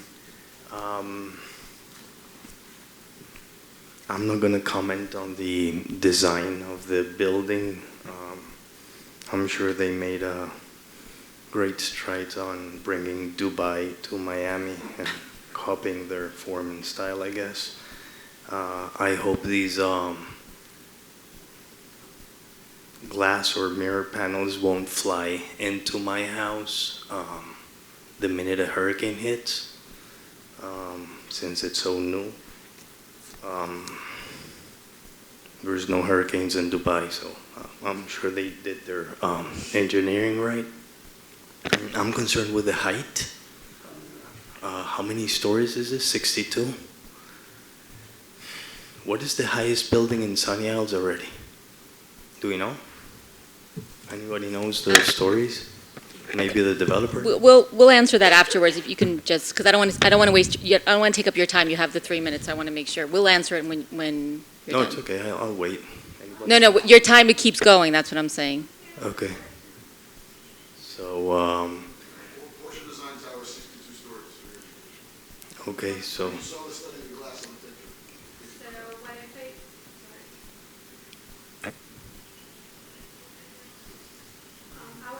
Limited by Federal Aviation Administration. The highest that it has been built is 650 feet, approximately between 55 and 54 stories. And this one basically will be the tallest if it gets approved. Okay, so the idea is to, like, for developers to build the highest one and say, we have the highest one, we have the tallest one. Is that really what we want in our city? Next time it's going to be 80 stories, 100 stories? Where does it stop? Is anybody thinking about the city, how it looks, the traffic, all the impact? Or is everyone thinking about how many tax dollars this brings to our city? I just want you guys to consider that. Thank you. Thank you. Next person is Yevdi Marinov.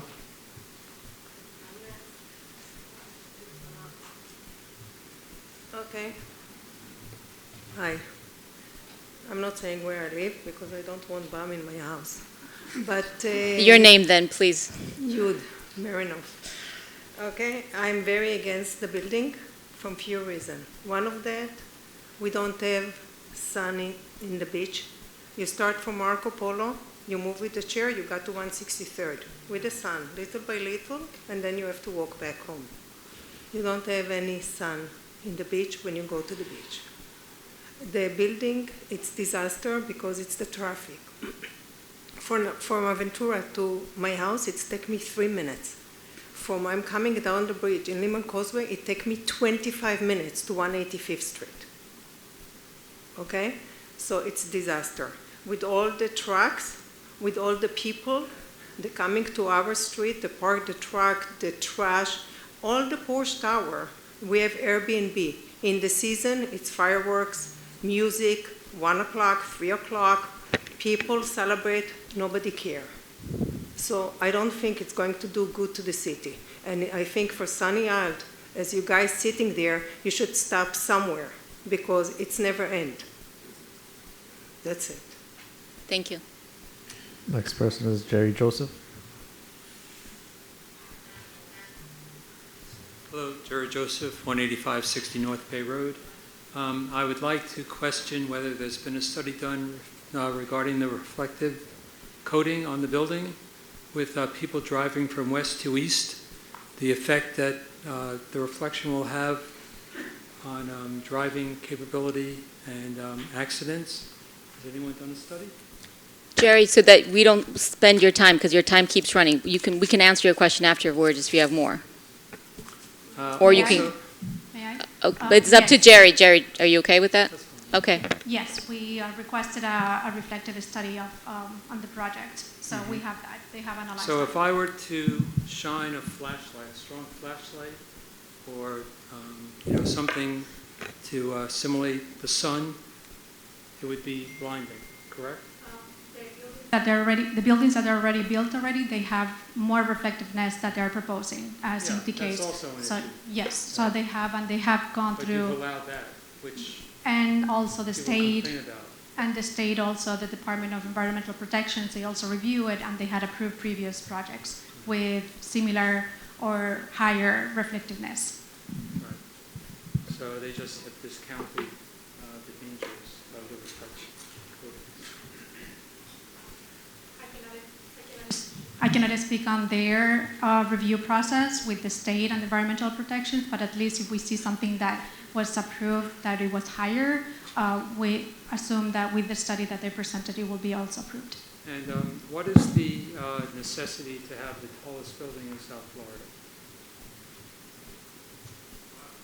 I mean, we have so many buildings now that you look at night and there are In so many terms- floors that are In vacant. terms of the height, that is what the code allows for it. Just because the code allows doesn't mean the city has to allow it. The city made the code basically, so this is what we have. And if an applicant submits an application, that is within the rights to submit and apply and So- request. So the next time you have a developer, please, let's not call names. You can just have courteous, please. Be courteous. The next time. Jerry, if you could come closer to the microphone. Building, that's going to be fine as well. To the mic. That will be fine as well. The next time another developer wants to build even a higher building, I think Claudia's answering the question for you. It's based on the code. where does it stop? There's no guarantee of anything. As long as we have the code that we currently have, that is what they can request. This is why we're in the situation we're in this city, unfortunately. Thank you. The next one is Joseph Goldstein. That would be me. I'd like to just rebut when you're done, so I can address some of the questions that. Yeah, absolutely. If we could just do them all the same time, so that way they're answered all, yeah. I want to make sure we are answering all the questions, absolutely. That's actually the end of the public comments. That's it. Okay, so yes, there you go. Sorry. Almost made it down. Let me hit a couple of things, and then our esteemed architect, I'm sure, has a lot of opinions, and I think he's justified. In terms of traffic, we all know the Thunderbird. It has 4 driveways. People go out and in any number of different ways. This project changes that situation. We're reducing the driveways from 4 to 2, and they're right in, right out. There's no longer sort of this anarchy coming in and out of the project. It's a net reduction of the traffic, a significant net reduction. There's 177 units plus the restaurant at the hotel, and therefore we think that the traffic studies, which were prepared by our experts and reviewed and approved by the city's experts, say that the traffic volume is not a significant problem. In fact, it's an improvement. How the city looks, you have a number of landmark buildings that are in the city, and whether some people have spoken against the architecture, you have very distinctive buildings, and as a result, Sunny Isles Beach has become a destination and a landmark, and I think that it's unfair to the city to make some of the comments that were made. In terms of tax dollars, just in terms of the bonuses, that there's $15 million coming to the city. There's a lot of economic benefit that's going to result as a result of this building, should you approve it, should it get built. In terms of the studies on the reflective glass, I'm guessing that this gentleman is going to want to have a comment or two, and then we have a team of engineers, traffic engineers, architects, landscape architects that can answer any questions you have. Okay. First of all, it's many facets. So it's not like you're looking in a mirror. Each piece is going to reflect in a different direction. Second of all, it's less reflectivity than both Armani and the Turnberry Tower. So the glass is regulated by the state for ecological reasons, to protect the turtles, etc. And we meet all those obligations, as well as the darker glass for light emittance to keep the turtles from dying, basically. And they're controlled by the state very rigorously, and so is the lighting of the pool decks, etc. In terms of height, this building is not by any means the tallest building in South Florida. Our firm is working on 2 others that are taller. There's numerous ones in the works at 1,000 feet, 1,049 feet, 800 feet. There's several of them, about a half a dozen that are already in the 800 to over 750, which this building hopes to be. So it's not the tallest building. It's not taking any awards home for being the tallest building. It is slightly taller than the others. The FAA regulates that very rigidly for airplane guidance, as well as landing and takeoff, and also MIA and Opelaka. So there's a bunch of regulatory agencies that have approved this height, and like Claudia said, it's code.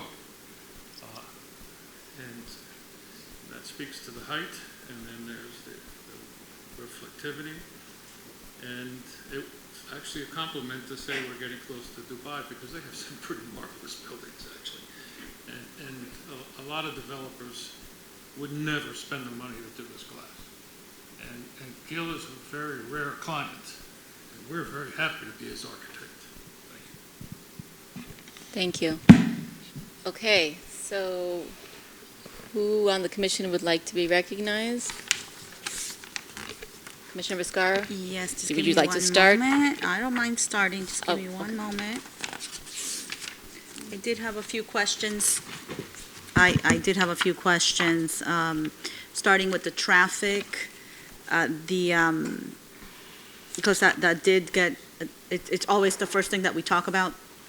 And so I wanted to know, with the traffic study, one of our residents mentioned that they read it, and I looked at it too, but I can't find the page now.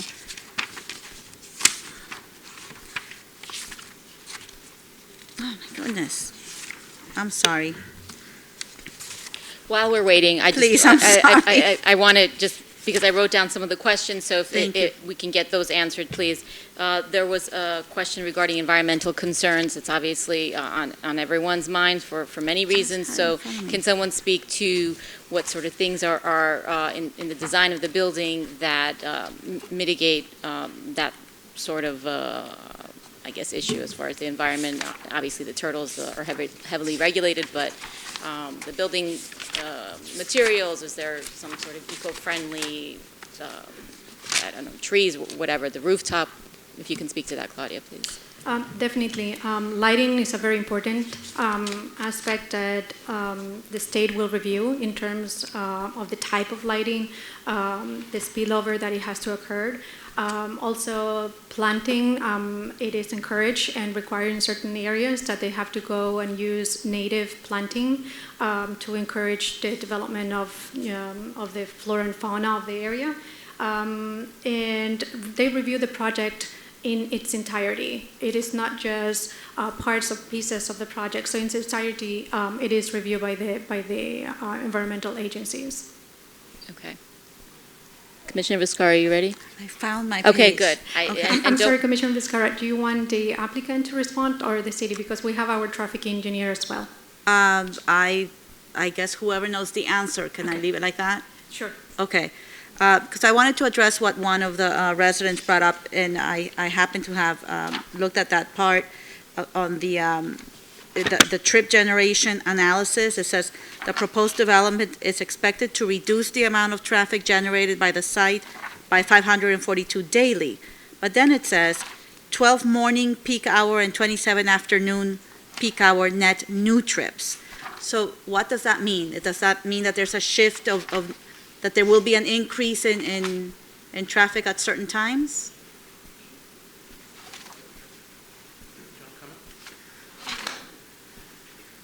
Good evening, Commissioners. My name is Hi. John Kim. I work with Langen Engineering with offices at 150. Can you hear me okay? I can, yes. 150 Northwest 79th Court. So, we're taught to sort of conserve words. The idea is that it's a reduction across the board. So net new trips basically is what it is. It's sort of the net versus the gross. So the short answer is the daily, the morning peak hour, the afternoon peak hour, they are all a reduction compared to the hotel that it's replacing. Did I answer your question, hopefully? So when it says 12 morning peak hour, it means that it's reducing it by 12 in the morning peak, and then it's reducing it by 27 in the afternoon? Yeah, and I apologize. So as a hotel, it was 85 morning peak hour trips, and as a high-rise apartment building, it's 73. It's a reduction of 12. Okay. So I apologize for that. No apologies. I'm just, when I saw net new trips, I just thought they were, additional ones. At least I didn't abbreviate it with another. No, it's all right. I also had questions about the valet parking, and so I don't know if that falls under your. It does. Okay.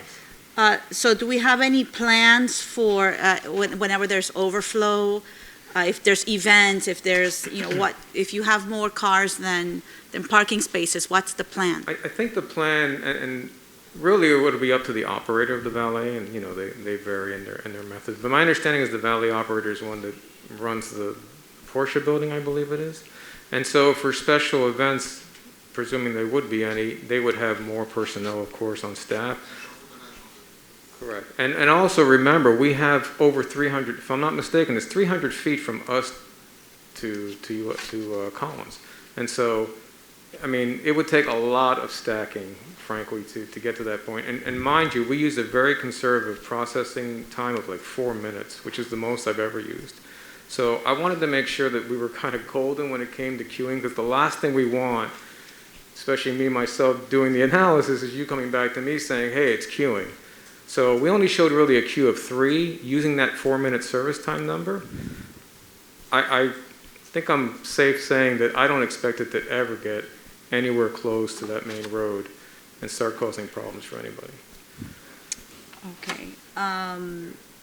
Did we use, I think I'm moving outside of traffic here, but did we anywhere in the process employ any, given Surfside, did we employ any new standards?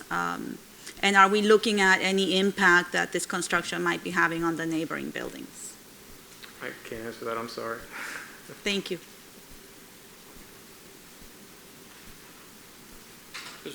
There's a very famous company called RWDI. They're out of Ontario, Canada.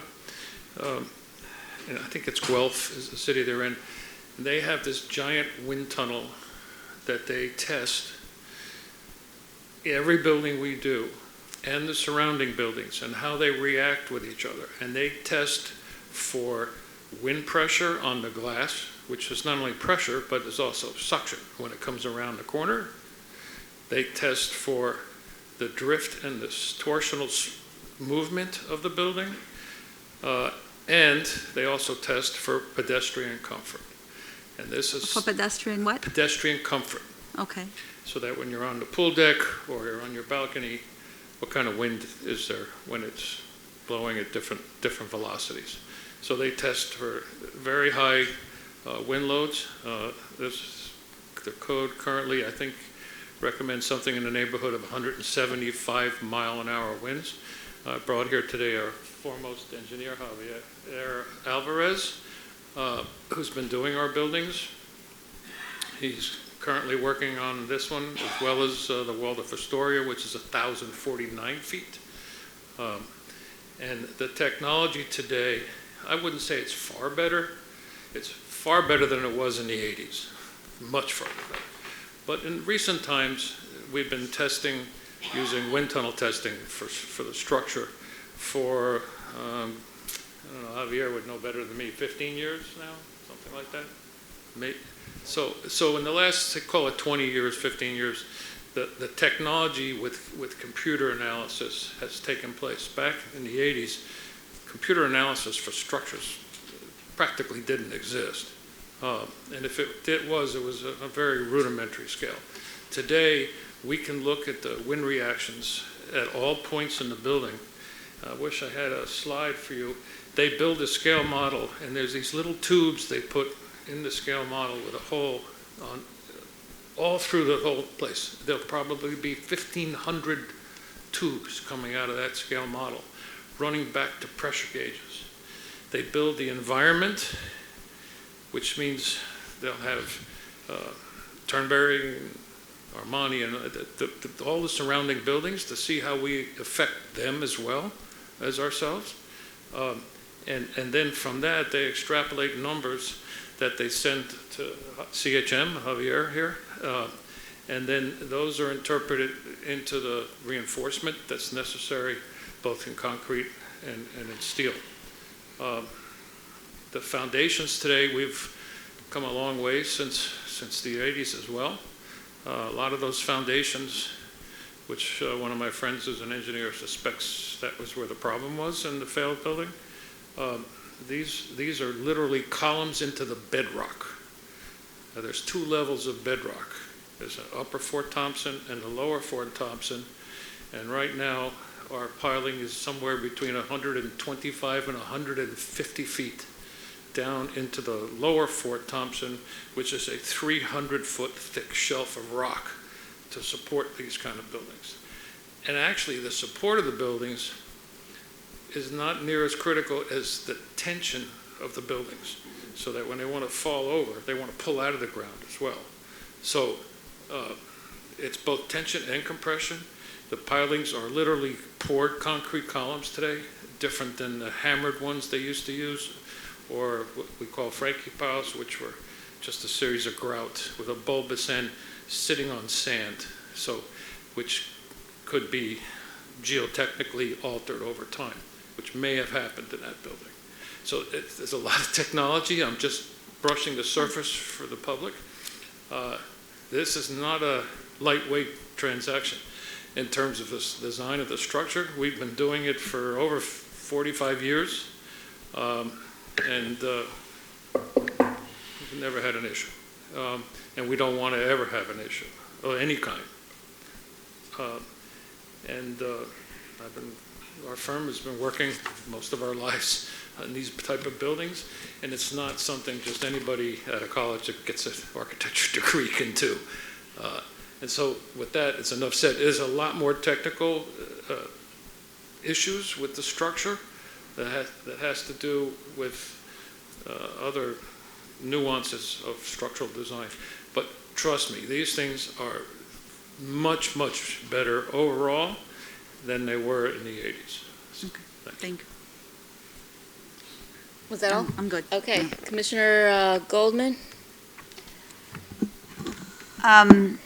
I have to commend on the beautiful rendering, the prototype, and the effort that's put into a design of a building of this caliber, notwithstanding the foregoing, to use a legal phrase that everybody hates. I received this briefing book Friday evening.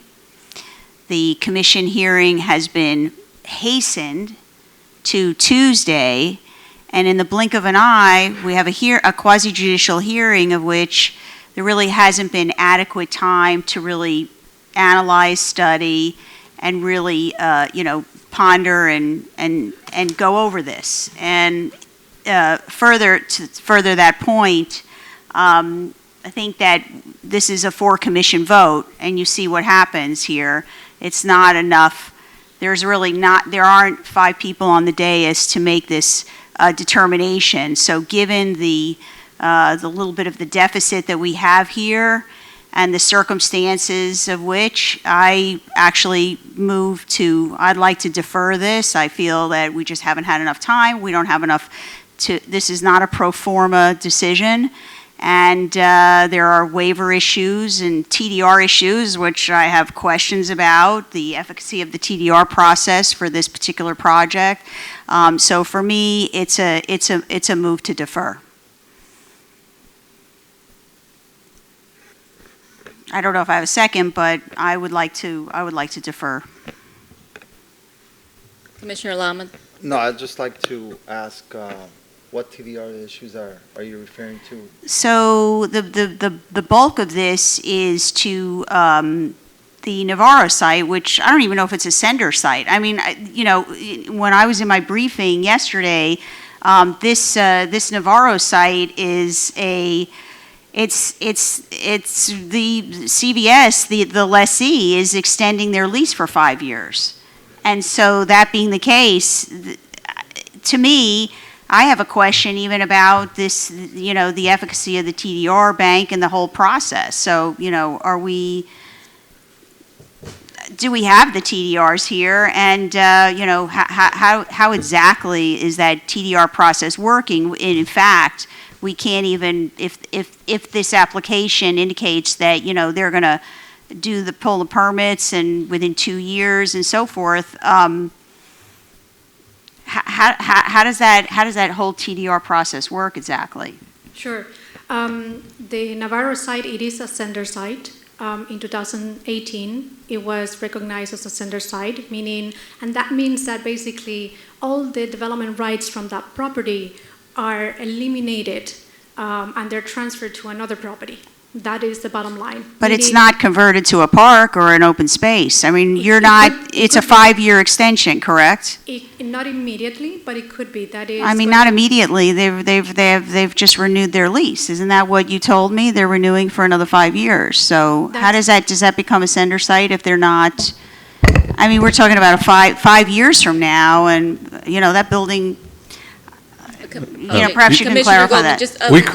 We created that account at the time of that transaction in 2018. Those TDRs exist pursuant to our agreement with Navarro. The city has an obligation to sell those before it sells any of the TDRs in its own bank. So that's why you're front loading this, because again, the site is. It doesn't matter. They've already created the TDRs. They're already there. Even though it hasn't. They owe the money. The city owes them the money. If we can't sell those TDRs to a developer or any developer, then the city's going to have to pay that starting in January of 2023. Okay, so they renewed their lease when? They just indicated to you last week, right, that they're renewing their lease? Last week or the week before. And so that's 5 years out. So when's that? So 2024? 6? So in other words, you're creating a TDR, and it doesn't matter that they're not even. The city has an obligation to repay them commencing on January 1 of 2023 for the next 5 years. So we will have to pay them 20% of that total amount of TDRs in those 5 years. Unless we can sell them to another developer. We've entered into an agreement with this developer and with Navarro for the payment of those TDRs by them once their building permit is issued. Claudia, can you just, for the audience, just briefly explain TDRs? Transfer development right, it's basically a tool. It's a land use tool. It is whenever you have these pieces of land, every single piece of land, it has a designation and it has certain rights. Some of them are higher and some of them are lower. In some properties, you can develop 10 dwelling units. In other ones, you can develop only 1. So what happened is, if you identified as a city, whenever the city developed its first comprehensive plan, identified what is called the mixed-use resort area, which is the ocean front, it's more developable area because the cost of land is very high, but it's very attractive to redevelop. Therefore, they wanted it to increase or to put more rights into that land. So what happened is, if you want to, for example, create a park, but that park is sitting in another district that is equal to 10 dwelling units, but you wanted to create a park, you take those 10 units, you put them in what is called a bank, it's a fictitious bank, and then a developer, it will come and it will buy those rights to apply to the most expensive or the most attractive land that you want to redevelop. So basically, you're taking rights from one piece of land and you're putting them in another piece of land. That is what transfer development right is. Okay.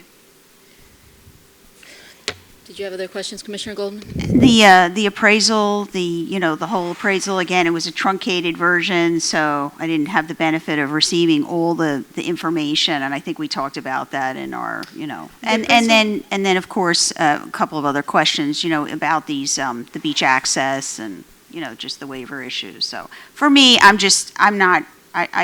like to defer this. So Okay. that's just how I feel. Mr. City Attorney, can you please? Well, unless there's a second, then that motion dies. All right, do we have a second? Okay. I'd like to finish hearing the discussion. Can we Okay. do that? Commissioner Goldman, did you want to get the questions answered to the beach access that you were? Sure. Anyway, again, there's still some open-ended items for me, the beach access and how that all works, because you're basically moving that to away from a signalization or a light or. The discussion that we had with the architect was basically in terms of not only the beach access, but also the traffic circulation of the project. So you also have a intersection to that area that it will service as the exit driveway. So impacting the property by not allowing them to have that area as the loading, it could impact in their traffic circulation. So that was their argument, even though we had a, push for the beach access to be combined with the one in Turnberry, it was the greater benefit to actually have the beach access to the south and align that service area with the loading spaces to the north so they can have trucks and deliveries, any kind of other vehicular circulation, exit to that traffic light directly. And I don't know if the applicant wants to address. Can I just get clarification for the beach access? So we're not eliminating? That's correct. You're just creating a second one? They are providing the beach access to the south of their project. So to the north, it's going to be what is called a service area. But the existing beach access to the north exists. It's just not going to be as wide. Right. The existing beach access is part of Turnberry, and it will remain there. And so the south access is a new one? It's a new one. It's correct. A new one. Okay. Yes. All right. Okay. And so those were the two waiver issues. But I will say that I know there's a lot of commentary. I actually, listening to the discussion, I do believe that hotels like the Thunderbird probably do have a greater impact on traffic. I mean, it's logical. So I get that part of it. I understand when you're dealing with high intensity and high volume, that while it's true at first glance, there are 700 and some odd parking spaces, it's, when I see a hotel intensity, I can at least appreciate that component, but again, I stand where I stand about this project. Commissioner Lama, do you have questions?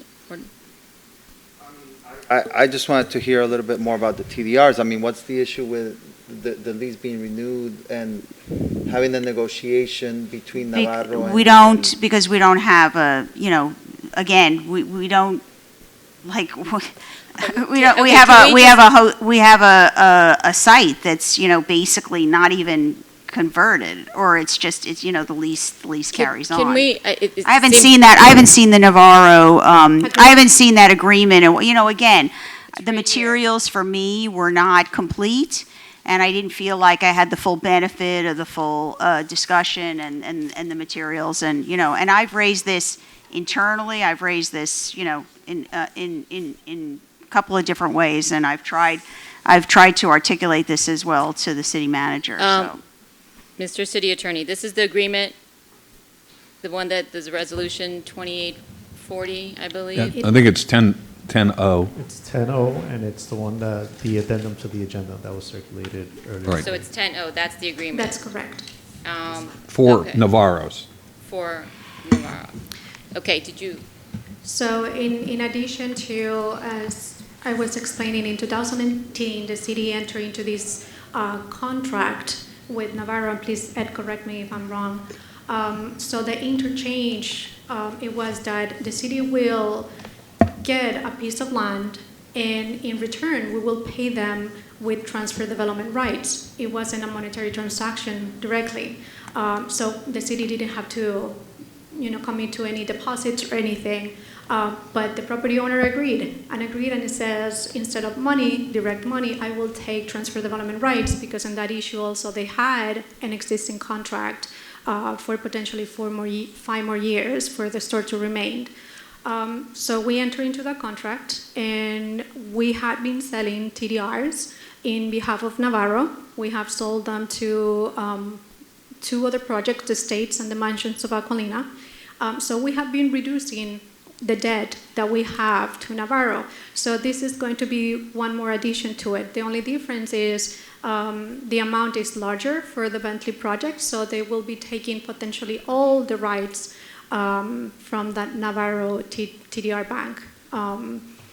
Navarro agreed, Bentley agreed to the assignment of TDR, so we will be paying directly Navarro with the 10% deposit that we receive in a couple of days from the applicant. Okay, There's so you're an referring agreement, to there's just, an this is agreement? the Because I didn't receive anything, I don't know. It is the addendum yet that Mauricio Okay, so again, I didn't, you know. Okay, but I just want to clarify, because I want to make sure we're talking about the same thing. So this is the land donation transfer development rights agreement that was from 2018. In essence, that is what we entered. That is our That's the contract. one we entered in, because Yes. this is the one that both you and I, Commissioner Goldman, voted yes on. Yes. City Commission approved. But I think that It was a Commissioner- while back, I didn't, you know, I don't remember everything I read from 4 years ago, so. Can I just clarify? Maybe I can make it a little simpler. My name's Arthur Gallagher. I'm a representative of 18401 Developers Llc. I'm at 18001 Collins Avenue, Sunny Isles Beach, Florida. I don't think they're really, I mean, it may be a difficult concept, but there's not really, in my mind at least, a TDR issue.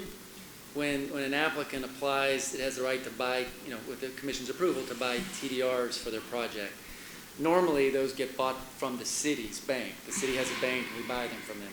So we would normally, under normal circumstances, buy them directly from the city. So we were approached by the city and says, hey, we have this agreement, which the commission approved in 2018, where it promised Navarro that it would sell Navarro's TDRs before it sold the city's. So they asked us to, instead of buying them from the city, which is the normal way it would happen, to buy them from Navarro. And so the majority of our TDRs come from us buying them from Navarro. The good news for the city from that perspective is we alleviate a financial obligation to Navarro on behalf of the city. The city owes them $14 million plus today, and if this transaction occurs, we pull a building permit, then we actually pay that on behalf of the city. So it's mutually beneficial for the city, for Navarro, and for Bentley. I mean, for us, we're almost indifferent, because if we didn't buy them from Navarro, we would buy it from the city. So at the request of staff and the city, we entered into an agreement with Navarro, and the city, if it approves tonight, I guess would execute that agreement, where all this has been agreed to. We signed it all today, delivered it to the city pending the site plan approval. So in all due respect, I don't think there's a TDR issue. It may be a little difficult to understand at first, but it's a pragmatic solution to our right to buy TDRs from the city and satisfy its obligation to Navarro. So it's a tri-party agreement which solves the problems for everybody. And we have how much in the TDR bank right now, the city's TDR bank? approximately 500,000 square feet of floor area ratio. Right, and again, we would normally buy it from that bank. That's where we get our TDRs, but you guys signed an agreement in 2018 that said you would sell Navarro's first. So we have to, I mean, you guys have to sell us Navarro's first instead of your own. That's a simple solution. We made it very easy. We got everybody to agree just to make sure it was all perfectly executed, and now it's done today. And the waiver and the color palette issue, the waiver, that aspect, and That is what the applicant is requesting, is basically a bronze color with some metallic aspect to the project. We have issued other waivers for other towers around the city. Okay. Commissioner Lama, did you have more questions? No. Commissioner Viscara? No, I don't have it. Well, actually, to our city attorney, just to be clear that the TDR with obviously you reviewed the agreement and everything that Mr. Gallagher is referring to. So is the city protected with that agreement? And is the TDR issue resolved with that agreement? Yeah, yes, it is. And we are therefore in conformance with our 2018 agreement with Navarro. And what becomes of the land then? Once those are, Well, you know, the city will take possession of that land once that lease expires in 5.5 years. Okay, I have, I'm sorry, the public comment is closed. I have some questions that were asked, and Elizabeth, thank you for those questions. I also live in Golden Shores, and I also have children, as actually all of us on the dais have school-age children that go to that school. Well, Commissioner Viscar chose to go to IPREP. But so the safety study and the construction workers. How can we mitigate the construction workers going through Golden Shores, the trucks driving through Golden Shores? You know, as been stated before, Golden Shores being used sort of as a cut through, which it has been. I've personally witnessed it, not by you all. I'm just saying in general. How can we mitigate that? One of the unique advantages is this site, and the old Thunderbird is 250 feet, so there's 50 feet left over, which is going to be fenced. And like Claudia said, during construction, we're going to use that as best we can for concrete trucks and all that kind of stuff that occurs. So because that site isn't going to be built on, that makes a perfect staging site for traffic. So then the cement trucks won't have to be idling in Golden Shores. They can stand there at that. I'm not going to guarantee that because trucks go what the trucks want sometimes. But there is that extra 50 feet there that is available for use and is going to be vacant once the Thunderbird is removed. And it's 50 feet plus. There's another 20 feet on the south on the 200-foot parcel of the beach walk, which will be finished at the end. So you, in essence, have 70 feet of maneuverability outside of the construction area to use, which should mitigate quite a bit of that traffic. I'm not going to guarantee that the truck won't be there because I'm not controlling the streets. Well, we'll guarantee it. We're going to cite them if they are. But it's much better than Porsche or Turnberry had. Okay. And as far as the construction workers, they'll be bused or they'll have parking on site if we can get some, thanks. Can I answer that? Of course. So again, Arthur Gallagher. The nice benefit of this project, and I understand there may have been a problem when Armani was building because a lot of the construction workers parked there and had to walk through Golden Shore. So this is directly to the south and west of it. So they won't be going anywhere near Golden Shore. So if they park across the street, they can just cross at the crosswalk there and go directly into the sites. They have no reason to go into Golden Shores. Okay. And then and we can put a guard at the construction site, the parking area, to make sure that doesn't happen. Okay. There was a question about Airbnb. Obviously, we are preempted from making a lot of rules regarding that, but is this going to be a... We've traditionally in our condo docs prohibited that stuff, and so currently we would anticipate doing what we've done before, which wouldn't allow any rental of those condos for any period less than 6 months, and even then they wouldn't be allowed to do that more than once a year. So it really prevents, from the condo perspective, and then we control people who come in and out. So that generally happens in other places, but we would prohibit it from our condo docs. If it happened, we could enforce it. You can enforce that, okay. All right. The other question I had was regarding and I think this is maybe Claudia question, the $17 million in bonuses. I have a question so that it's clear for the audience. You and I have spoken about this, but if you can clarify for the audience how those are obtained, and then what sort of things, like for instance, the undergrounding in Golden Shores, how much is that costing us versus how much are we getting in bonuses, and would this help cover some of those costs, the pedestrian bridge costs, those sort of things? Sure. The code currently has 7 bonuses. That is the program, the bonus. For example, the beach access is a bonus, and it has two tiers. Basically, the developers, they will have to grant us an easement in perpetuity. This is the beach access. So it's part of the land, but it has to be offered in perpetuity for public purpose. And in addition to that, it is a trust fund for beach access that they will be paying $1,892,800. That is also for beach access. For any kind of improvement that the city puts into the capital improvement projects that is relating to those type of issues, it will be included. There are also bonuses for public beach enhancement, for Collins Avenue streetscape enhancement, for public parking, and for the public ocean front and open space is also an easement, and educational and cultural bonuses. So all those different buckets of bonuses are included into our annual budget. So those are going to be segregated for those purposes. So for instance, the undergrounding and the street lights and the urban trail in Golden Shores is costing how much? Approximately. Can you help me with that? Sorry. I think it's going to be around $7 million, 7.5. Okay. All right. For clarification, so that part of the 17 million can be used for that. That's to correct. cover some of those costs. Okay. All right.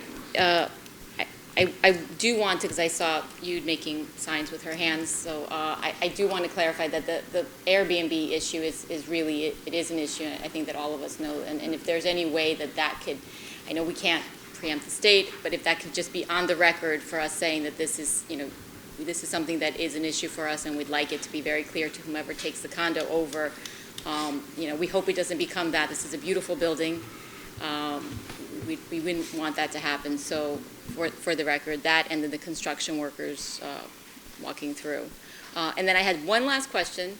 Maybe it's for the applicant. It's regarding the school and being able to accommodate whatever families and children come into the school, because as many of us know, the school is already overcrowded. So how is that? The school concurrency process basically is the city received an application, in this case, for 216 apartments. We submit that application to the school district, and the school district is the one that determines how many seats are going to be required for each level. Level is K through A, middle school, and high schools. And those are the 3 levels that the school districts review. In this particular case, the school district has reviewed it, and they have determined that this project, it is meeting all the concurrency requirements. Means either within the city or within the boundaries of these districts, there is enough seats for the potential children, school children that are going to be part of this project. And when would the project start if it was approved today? If I remember correctly, around 2023. 2023. Okay. Demolition will start first, but construction around 2023. Okay. All right. If there's no more discussion in the commission, I'll take a motion. I'm sorry, Mayor, again- we have a motion on the floor, which is to defer, so we I need a was- second if that's okay. to pass. I feel that we just haven't had enough time, and I think we should have a 5-member commission voting on this particular project. Is anyone second? Okay. Motion fails. All right, Motion fails. so I'll take a motion. A motion to what? I'm sorry. To approve, sorry. So Yeah. moved. Commissioner Viscara, second. I'll second. Okay, Commissioner Lama. Can I request a roll call on this, please? Commissioner Viscara, Yes. Commissioner Lama, Yes. Commissioner Goldman, No. Mayor Spetchen. Yes. The application is approved 3-1. Thank you. Thank you all. Mauricio, just to clarify, that includes those 3 resolutions for the Includes the TDRs, 3 right? resolutions, correct. That was your intent, was it not, Commissioner Viscara? Thank you all. It was your intent to include those 3 resolutions for the TDRs in the motion for approval? Yes. Yes.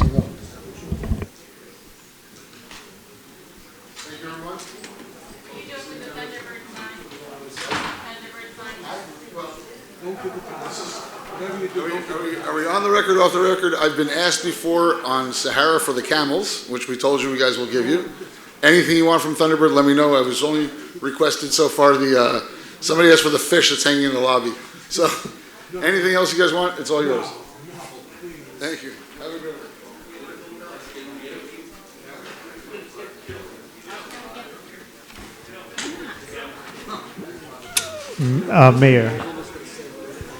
Mayor, just for the record, are we recessing for 5 minutes, or are we going to keep going? Yes, no, we're going to keep going. Just Commissioner oh, you're back. Okay. I just Okay. got soda all over. All right, so,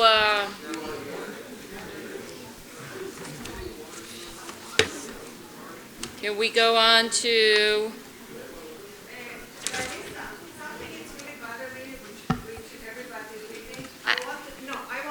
no, you have to wait till the end. I'm not in first grade, and I want. I know you're not in first grade, but we have rules here, and you must wait till the end. 5 years ago, we sat here and we talked. You have to wait till the end. We have an agenda. I understand that. Listen to my agenda.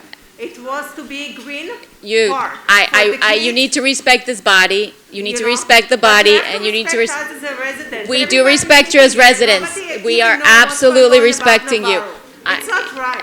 Okay, you can wait till the end. Don't listen to the residents. All right, so we're going to, Okay, we can continue to yes, item- please continue. Item 7A, this is ordinance to first reading. An ordinance of the City Commission of the City of Sunny Isles Beach, Florida, amending section 183-1, permits required of chapter 183, licenses and permits of the City of Sunny Isles Beach Code of Ordinances to provide for a penalty for violations, providing for repealer, providing for severability, providing for codification, providing for an effective date, and this is first reading. Paste. Hello, Mr. Morris, thank you. Hi, Honorable Mayor, members of the commission. This agenda item sets a specific fine for work without a permit Okay. of $500. All right. Does anybody want to be recognized on the dais? No? Okay. Motion to approve? Take a motion. So moved. Second, by whom? Commissioner Lama? Okay. Commissioner Lama? Yes. Commissioner Goldman? Yes. Commissioner Viscara? Yes. Mayor Spetchen? Yes. The ordinance passes on first reading. Second reading will be scheduled for October 21st. Okay, 9A. 9A is an ordinance for second reading. It's an ordinance of the City Commission of the City of Sunny Isles Beach, Florida, amending ordinance number 2021-567, providing for a revised effective date. Who's doing this? Is this? Mayor, this is, Mayor, members of the commission, this is a second reading of our ordinance regarding our new fee schedules for the building department. Okay, any discussion? Have there been any changes since the first reading? There have not. If you recall, that was just the date that it would be effective, that we changed to October 1. Okay, I'll take a motion. So moved. A second, please. Second. Okay. 9B. No, I'm sorry, we need a roll call, Mayor. Oh, sorry. Commissioner Goldman, Yes. Commissioner Viscara, Yes. Commissioner Lama, Yes. Mayor Svechen. Yes. The ordinance is adopted. Thank you, Mauricio. 9B is an ordinance of the City Commission of the City of Sunny Isles Beach, Florida, extending the term of the moratorium established by ordinance number 2019-541 as extended by ordinance number 2020-555 and ordinance number 2021-563 for an additional 6 months from September 19, 2021, providing for severability, providing for conflicts, and providing for an effective date. Mr. City Attorney? Second amendment reading. Mayor, Commissioners, we need to extend the moratorium for 6 more months. As you know, we were successful in defending the city against the challenge filed in the Division of Administrative Hearings. They have until next Monday within which to file any exceptions to that proposed recommended order. Then it'll go to the DEO for a final order. But we're going to have to start again determining what this commission wants to do with respect to the town center north. I see. And so we need additional time for new commissioners to come on, get briefed, and y'all make decisions on how we're going to proceed. So we need that additional 6 months. Any discussion from the dais? Okay. I'll move. I'm sorry, we just need to open it for a public comment. And just to go back really quickly, for the record, to clarify, there were no public comments for 9A for the previous item. Okay.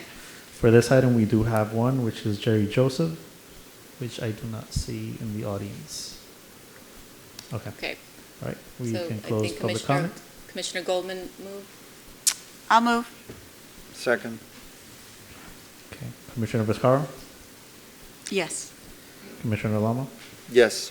Commissioner Goldman, Yes. Mayor Svechen. Yes. The ordinance is adopted. 9C.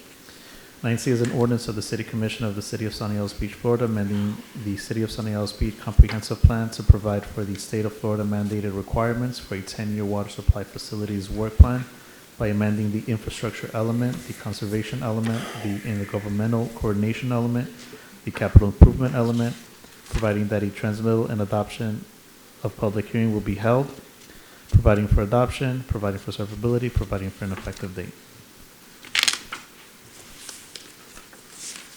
Good evening, Mayor, Commissioners. I'm Alex David with Calvin Giordano with offices at 10800 Biscayne Boulevard. I'm pleased to present for adoption your updated water supply plan. You first saw this item for first reading on February 18th. Since that time, it has been transmitted to many review agencies, including DEO, the Water Management District, Miami-Dade County, and North Miami Beach, which is your water supplier. So we incorporated into the document any comments they had, any changes they requested, and they're highlighted in yellow in your document.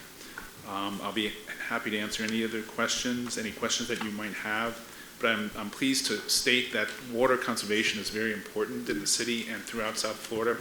The per capita water gallons per person per day has decreased in 5 years from 144 to 121 gallons. Great. Any questions? Agreed. Nice report and very important. As you know, I've espoused that. I've been involved in water conservation initiatives and so forth, and I think it's something that we need to absolutely continue. And it's the great defining issue, environmental issue of of this millennium, actually. Anyone else? Can I get a motion, please? So moved. No I'm public sorry, speakers? just for the record, there's no public Oh, well, comment. okay. Okay, We have a so- motion from Commissioner Goldman. So moved. Second. Okay. Commissioner Lama? Yes. Commissioner Goldman? Yes. Commissioner Viscara? Yes. Mayor Svechen? Yes. The ordinance is adopted. Okay. Thank you. Thank you. 10A. 10A is a resolution approving the renewal of the commercial package policy, workers' compensation, and miscellaneous insurances with Brown & Brown Preferred Government Insurance for the period of October 1st, 2021 through September 30th, 2022. Honorable Mayor and Commission, this is our annual renewal of the city's property, liability, auto, and workers' comp insurance, and we work closely with our broker, Bob Hollinger, who's here tonight. to get the best possible rates, and after some negotiations with the carrier, we received a renewal which is about 2.19% more than our current premiums. So that's the proposal we're bringing tonight for your approval. If you have any questions, either Bob or I will be happy to answer them. Okay, I spent a significant amount of time with Bob and his new team, so I don't have any, but if you all have questions, Commissioner Viscara, any? No, I don't have any questions. Commissioner Goldman? No. No? Commissioner Lama? Yes, thank you for. Can I make a statement? Absolutely, yes, please. Okay, Bob Hollander, Brown & Brown Insurance. I just wanted to say that we sincerely appreciate the privilege of servicing the insurance needs of the city of Sunny Isles Beach for over the years. And I want to especially thank Yael Landano for her support. Thank you. And he did say that when we met, to make sure to thank you. So, yeah, we appreciate that. We understand that the insurance premiums are going up in light of many, many things happening around the state and the county, and certainly my own personal premiums are going up. The wind, the hurricane, the flood is huge. So we appreciate all the work you're doing. Do we have any public comment? No. Okay, so I'll take a motion. So moved. Second. Okay. All in favor? Aye. Okay. Thank you. Thank you very much. 10B is a resolution approving a Fourth Amendment to the agreement with Action Labor Management for school crossing guard services. Good evening, Honorable Mayor and Commission. This is a resolution requesting to extend our contract with Action Labor Management, which is the vendor that provides our crossing guards for the school, for one additional year at a cost not to exceed $220,000. So do we have crossing guards? We have some. They're still trying to provide additional ones. As you know, we had an issue with them not being able to fulfill their contract because of the salary. Right. With the government raising the minimum wage, nobody wanted to work for 2 hours in the morning and 2 hours at night for $8 an hour. So with this contract, we increased the rate to where it was comparable, and with the other bids that we got from 2 other companies, we stayed with this company because they were aware of the locations and they were familiar with our school. So we kept the rate consistent with the other companies that bid, and they're working on filling it. So far, we got about half of them, and we're supplementing it with Claudia. Thank you for her parking enforcement I've people, seen it. as well as our motor unit. So you think that because we've raised it, we'll be able to get the crossing guards? Because it's We obviously weren't able key. to get any at the beginning, and we're up to about 7 now, so out of Okay. the 13. Great, thank you. Any Did comments from the commission? How many? We need 13, We you need said? 13 plus a supervisor. Okay. We're at 7 right now. And just for clarity, in case anyone is listening at home, this is something that we can train internally, correct? If we needed to? We can, and we did. We Right, actually it could be held an 8-hour layman people. class. These are not, does not need to be a police officer, security guard, or anyone with that sort of training. No, they just have to pass the 8-hour class, which we held in-house. It's an 8-hour class? Right. Okay. Any comments? Okay, can I get a motion, please? So moved. Second. All in favor? Aye. Thank you. 10C is a resolution approving an agreement with the Universal Protection Service, which is doing business as Allied Universal Security Services to provide unarmed security guard services for the government center. Again, this is a resolution requesting to enter into a contract. It's a 2-year contract. We went off for actually, we did not do competitive bid. We piggybacked the Miami-Dade County Water and Sewers contract for a security guard. This will provide us with 1 unarmed security guard in the lobby for 24 hours a day, 7 days a week. And this will allow us to be able to control the entrance and exit of the pedestrians to the building, the government center. They'll all come through the front door now, and no more driving up in the parking lot and coming in from different floors. This is a contract which we will not to exceed $261,766.08 per year. And so by doing this, and how quickly could we do this if this is resolved now, Chris? I'm not sure. How quickly could that be? I just want to get a clear sense. How quickly we can, do we have an estimated time frame of when we can start this? I believe Susan still. Yeah, we have, there's a few things that have to be done. We word this, not the All least right. of which is adjusting signage and at least temporary signage until we can rearrange our permanent signage, Okay. because everything will come through the main Right, lobby. so I just wanted to, for clarification for those Yeah. that are listening, when will will they have access 24/7 if they needed to go to the police Once we station? get the security guard, we need to somehow block the parking garage to allow traffic from going up there without access, Yep. without a card. And the signage, like the city manager said. Other than that, I think it's just a matter of giving them the go-ahead. So it's just on our side right now. Yeah. And they staff it? Yes. Yeah. Okay. We'll have to have a meeting and figure that out. Okay. They do have access now 24/7 through the site. No, I meant if Yeah. you wanted to walk up, you not have to walk up, because this had, we had mentioned this before, so that you wouldn't have to walk up the ramp. You can go through the lobby with the security guard. Okay. So we would like to get it started October 1, but that's going to depend on how quickly they can gear up once this contract. I see. Okay. Any questions from the dais?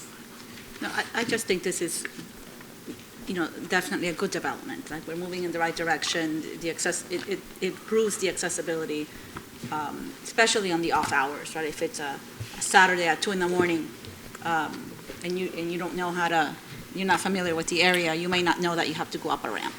So this definitely resolves that. I think it's very good. Yeah, I agree. And really on top of that is the safety of anyone that's in that lobby is now, Yes. whomever is working the office and the kids that go through the library and so on and so forth. So this is definitely going in the right direction. And now the entrance will be from the garage will just be for Employees only. for the police, right? Okay, Perfect. great. Can I get a motion, please? So moved. Can I get a Second. Okay. All in favor? Aye. Thank you. Thank you. Okay. Madam Mayor, we can combine items 10D, 10E, 10F, 10G, and 10H. Great, thank you. So 10D is a resolution approving blanket purchase orders for the purchase of necessary office and other supplies and services from various vendors for fiscal year 2021, 2022, which are under $50,000. 10E is a resolution authorizing the city manager or his designee to purchase necessary office and other supplies from Staples. 10F is a resolution authorizing the city manager or his designee to purchase necessary office and other supplies from Amazon Business. 10G is a resolution authorizing the city manager or his designee to purchase necessary office or other supplies from Home Depot.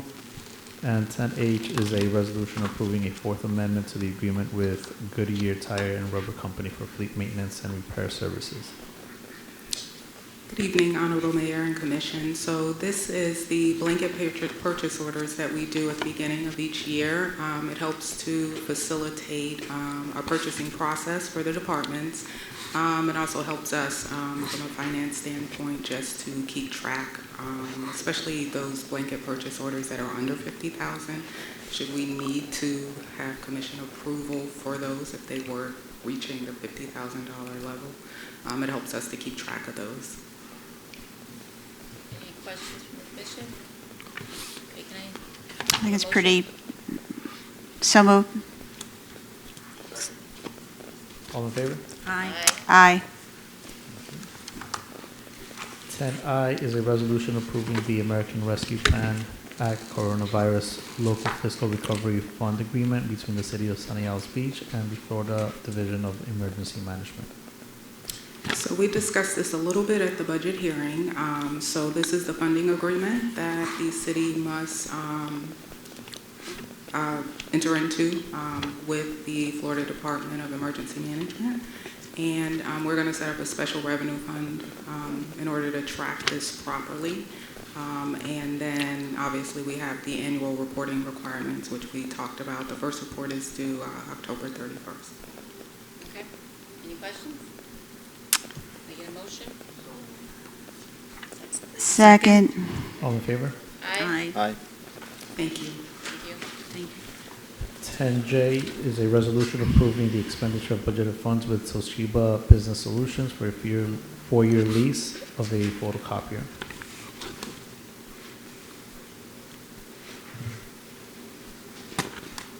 Honorable Mayor, Commissioners, this is for 3 additional copiers, and just for clarification, the total amount is for all of the copiers in the city that we have with Toshiba. Great. Any questions? Motion? So moved. Second. All in favor? Aye. Aye. 10K is a resolution approving the expenditure of budgeted funds in an amount not to exceed $79,583 for the purchase of software licensing and products from Superior LLC. Honorable Mayor and Commissioners, this is our annual maintenance for the police computer-aided dispatch and reporting system. Sir, any questions? A motion, please. So moved. Second, please. Second. All in favor? Aye. Aye.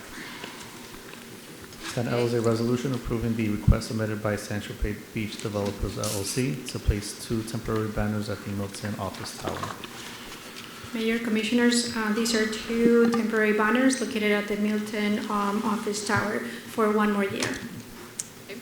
Any questions? And a motion, please. So moved. Second, please. Second. All in favor? Aye. Aye. Okay, we've already approved 10M, 10N, and 10O. So now we are on 10P, which is a resolution approving the use and occupancy agreement with the Florida Department of Transportation for public parking, landscaping, drainage, and other public purposes on the property located on parcel 402. This is Florida Department of Transportation piece of land. It's on Collins Avenue and Sonny Ellis Boulevard. It's the corner knob of that area. And the lease agreement, it's for 5 years with 1 extension of additional 5 years. Anyone have questions? So we're basically trying to turn this into a parking lot? Or, I mean, it seems to me that that's what's going on here. That is one of the uses that the state approved. So basically are mainly 3 uses that we could implement, but that's not necessarily the case. But it will be drainage, landscaping, and potentially parking.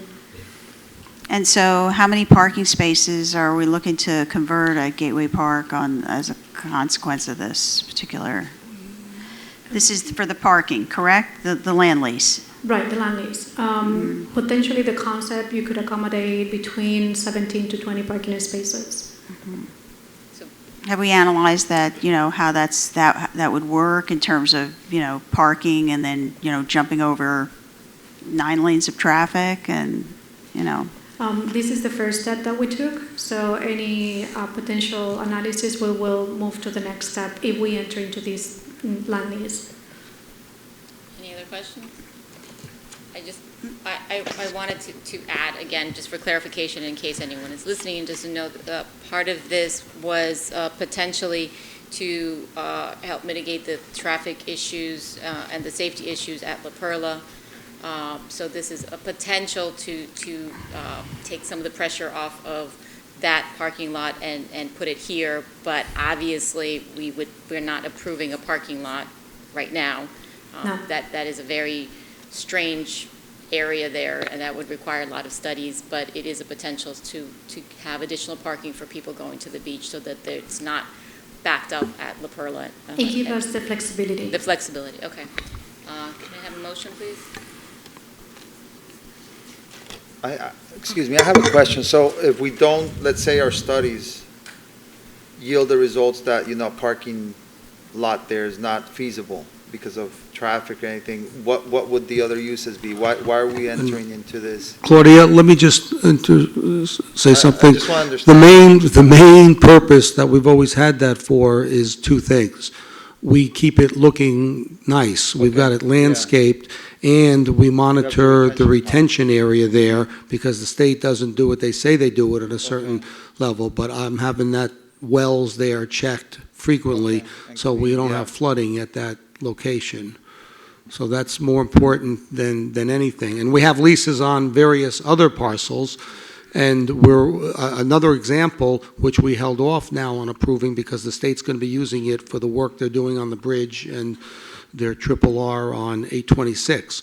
The one between the One Netanya building and the FP&L power station, we landscaped that too. The only reason that looks halfway decent, actually more better than that, is because we've done that. So we want to get the lease for that too. So we know we can, keep it from, it would not be maintained, it would not be landscaped if it was left to the state. That's But we do that de facto, right? We don't have a lease for either property. Listen, I'm all for retention, but, those 2 I we don't. understand that. Other ones we have a lease for, the other areas. Which areas are you referring to? The Because area- the one the in area Ari's further- property, that's leased out, that retention area? Right by you, the whole retention pond area, that's not a, We have the lease actually ready for it. We just hold it off because the FDOT is going to take it over. So that the FDOT project is going to last approximately 2.5 years. So we prefer to enter into that lease agreement after the state is done with their project, and then we will take it under the lease. So in Right, 2 we more have a years, we lease- will so Yeah. what portion of this property is retention in this bullnose area that we're referring to? The This is- furthest east section is retention, and the high area that's right behind the stage from Gateway is not retention. That's the area that if and when we could use for the 15 to 18 or whatever it is, parking spaces. The rest of it is retention area. The same with the pond between Wendetania, and we also lease the area furthest west with the parking area there. We lease the area over the eastbound lanes, under the eastbound lanes there. And the area all under the Lehman Causeway is other areas that we leased from them. And there's probably a couple of other odds and ends maybe in that. I just, I have a little concern putting the cart before the horse. I mean, listen, I respect the fact that, the Pier Park is definitely somewhat congested at times, and,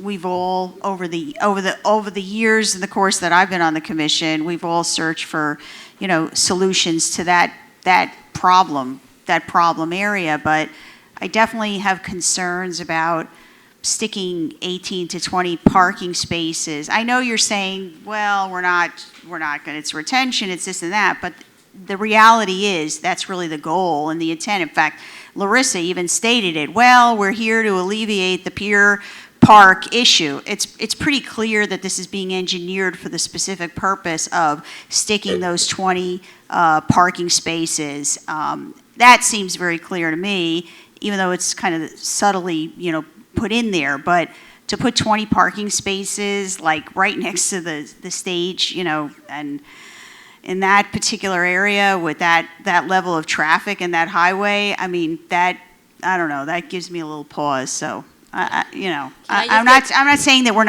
not looking for, mitigation, and obviously the area, the cornfield that RK and cornfield, that strip right in west of where that lot is with the gas station, it's, that has an easement issue, and it's not, that turned out to be not viable. But, I'm just saying, we're thinking about putting 20 parking spaces right by that area, and I don't know. Can I get clarification? Are we voting on parking spaces right now? No. No, Okay, we can just you wanna lease the clarify so that space. people Yeah. understand that this is not about parking spaces, and Yeah. that if we wanted to, we could extend the butterfly garden and plant. But it is, I disagree. I disagree. Commissioner, I disagree. Commissioner Goldman, I'm asking for clarification. Can you clarify exactly what we're voting on, please? This is a lease agreement with the state. The state has approved certain uses, which are included in the lease agreement. So we cannot, those are the boundaries of the contract. Those are the uses that we could potentially include.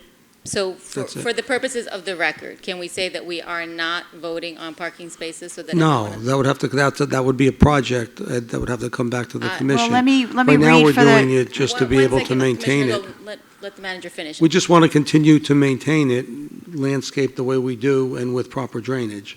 Yeah, Okay. but here it states, right here on the memorandum, this resolution is for parcel number 402 and is proposed to be used as a surface parking lot. So it's not,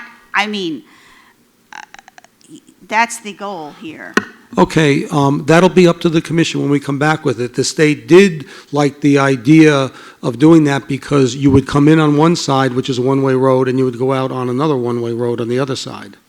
Okay, so, But we're not there yet. If we come up with we actually had a project, if the commission recalls, we had a workshop in the first floor meeting room on this, and it was agreed to move forward with that, but when the Burrell couldn't work this out with the Newport, that just stopped. And it was only recently What's When that? was that Oh, that was a couple of years, that was a few years. That was before you were on the commission. I don't Just remember. before, right, and we have a plan on that was done. However, we now have a whole new board from La Perla. They've solved all their issues and conflicts and lawsuits with the Newport. They came and had a meeting they want to pursue the issue again. So at some point, we will probably come back with a proposal to that doesn't give the entire Pier Park, which is a parking lot, to La Perla. That was the whole thing that we were trying to avoid, is eliminating parking there to make it into a private entrance and exit on public property. That's like a no-no Okay. to do that. And that's just starting up again with this new board. Right. Mr. City So Attorney, can you please clarify so that we're doing this correctly for the record, so that Commissioner Goldman's concerns are alleviated? What exactly are we voting on? And can we say for the record, we are not, I guess, are we doing not voting? All we're doing is approving the lease with FDOT for this property. Okay. And we don't pay them unless we generate income from the parking meters. Okay. And we don't generate So- income there, so we don't pay So them. for the record, we are not voting on a parking lot, Commissioner Goldman. It seems clear as day that the idea here is the reason why we want to take control over this lease is so that we can convert a portion of this for a 20-space parking. You can say whatever you want on the surface, but it seems the intent here, because we are de facto maintaining these retention areas without the benefit of a lease, and we're doing it for Ari's property, near adjacent to Ari's property as well. So the intent here is, having that lease, having control over that lease so that we can, put together that parking, I think the that intent parking is spaces. for flexibility. So are we ready? I'd like to comment on this. I feel that even though we may not be voting on parking, we're opening the door. And I think that I'm a little uncomfortable with that right now. We haven't, I know that the studies will come later, but, the curve, the way that it is, it just makes me uncomfortable to open that door. I know that we're not voting for parking, but I'm all for having a lease so that we can have access to the land and fixing it and correcting things, but not knowing, I wasn't part of that workshop. I don't know what's expected to be connected to this. I haven't had the benefit of being part of those conversations, and I worry about what did the gentleman call it, the queuing or the backing up, or it does concern me. And once you do something like that, it's hard to undo it. We can't we'll be coming back to you with starting the whole process over again. That's what we'll be doing. We're not voting on We're not voting on parking putting at all any right parking now. there. We are I not. understand that. And We're voting to open the door to parking or to butterfly gardens or to other. To anything, We're opening correct. that door. But the door would not necessarily be open, whatever commission would be sitting here would have to vote on any further action regarding this property. Is that correct, Claudia? No, you'd have to get the state's approval, right? We're not voting, we have to get the state's approval. I mean, we're not putting an extra butterfly garden in that space, that's just craziness. That's an example, okay? That's just, No. that's not a great example. We're not extending the butterfly garden No, in we that can't space. extend the butterfly garden. I mean, We can only increase the existing water retention capacity, landscaping to beautify the centrally located parking and parcel and metered public parking spaces All we for can the do is benefit of approve the it, general public. Whatever we decide. I can't hear you. What did you say? No, Mr. Manager, what did you say? No, I just said, every one of those things is something that would have to get approved by the commission, other than the landscaping that we've been doing as part of our landscaping. If we're going to spend money on improving the drainage there, we're going to come back to the commission. If we're going to put parking in there, we got to put, it's no different than taking any other piece of land and saying we're going to add a parking lot here. Well, that's got to come through the commission. We have to approve a contract on it. But We just couldn't want the flexibility. couldn't we analyze the efficacy and the safety of those parking space areas before we approve? We're not approving anything, we're just putting it in a lease, so we have the ability, so we don't have to start over with a lease again and changing a lease with them if we decide that that's what we want to do. Do we have a lease right now? No, we don't have a lease with them. We Okay, have a lease so with it's other not- so we're areas. not We have a lease extending with our- other areas Okay. with them, but not there. The area where the parking lot is to the furthest west there by the water, that's something that was in our lease, and they allowed us to do it, and the commission 12, 15 years ago decided, I think it was 15 years ago, decided to put that parking in. What we do under the Lehman Causeway, what we do in some other places. This just gives us the ability to do it, because you don't know who's going to be at FDOT next month, next year. Just get it in the lease. It's got to come, that's a project. That's got to come back to the commission if we're going to put parking there. The whole deal with the La Perla, what we do with the pier parking lot, that's all got to come back to the commission. Okay. But I think it would be wise to have the ability in the lease to do it. Okay, so are there more questions, Commissioner Viscara? No, You're good? Okay. Can I take a motion? I have a comment. I mean, if the intent is to have the flexibility, obviously we will need to, if we want to put a parking lot in there, we'll have to go through a process and analyze the traffic patterns and the stacking and backing and all that. So, you know, if you want to have that flexibility, we want to have that flexibility as a city, I'm okay. You know, I just want to make sure that, you know, it is clear what our intent is. That is correct. Basically, Okay. it will allow us to have the possibility, that flexibility, as I mentioned before. And we will go, as Chris has mentioned, through the specific approvals and studies and analysis in order to achieve whatever. Have we done already any studies currently to look at that space for a parking lot? It was only a conceptual drawing that we submitted to the state because it was a requirement as part of it, but it wasn't a traffic analysis or a traffic study. So Okay, there's so there's already been some. It was a simple. We haven't started anything except show them the area that we wanted Okay. to do if we did put parking there. We would That's have all to it is. vote. We're starting from We'll nothing. have to vote. We would yeah. have to vote on a Okay. traffic study, probably. We'll have to go through the Right, entire okay, process. exactly. If we want to include that Mm-hmm. use. And how many parking spaces did that drawing have? If That I remember conceptual? conceptually, it was 20? roughly between 18, 20 parking spaces. Okay, Okay. all right. Do you I'll want to make a second. motion? Then you make the motion? I now? cannot make a motion. Oh, yeah, it's true. Would you like to make a motion? Yeah, Ms. Mayor. Yeah, I'll make a motion. I'm okay. Do I have a second? No? No. Okay. Sorry, Claudia. Motion fails. 10Q is a resolution ranking the submittals for pedestrian bridge to be located across Collins Avenue at 174th Street in response to the request for qualifications number 2010-01 and authorizing the city manager to begin negotiations with the top-ranked firm. Evening, Mayor, Commissioners, Manager, and staff.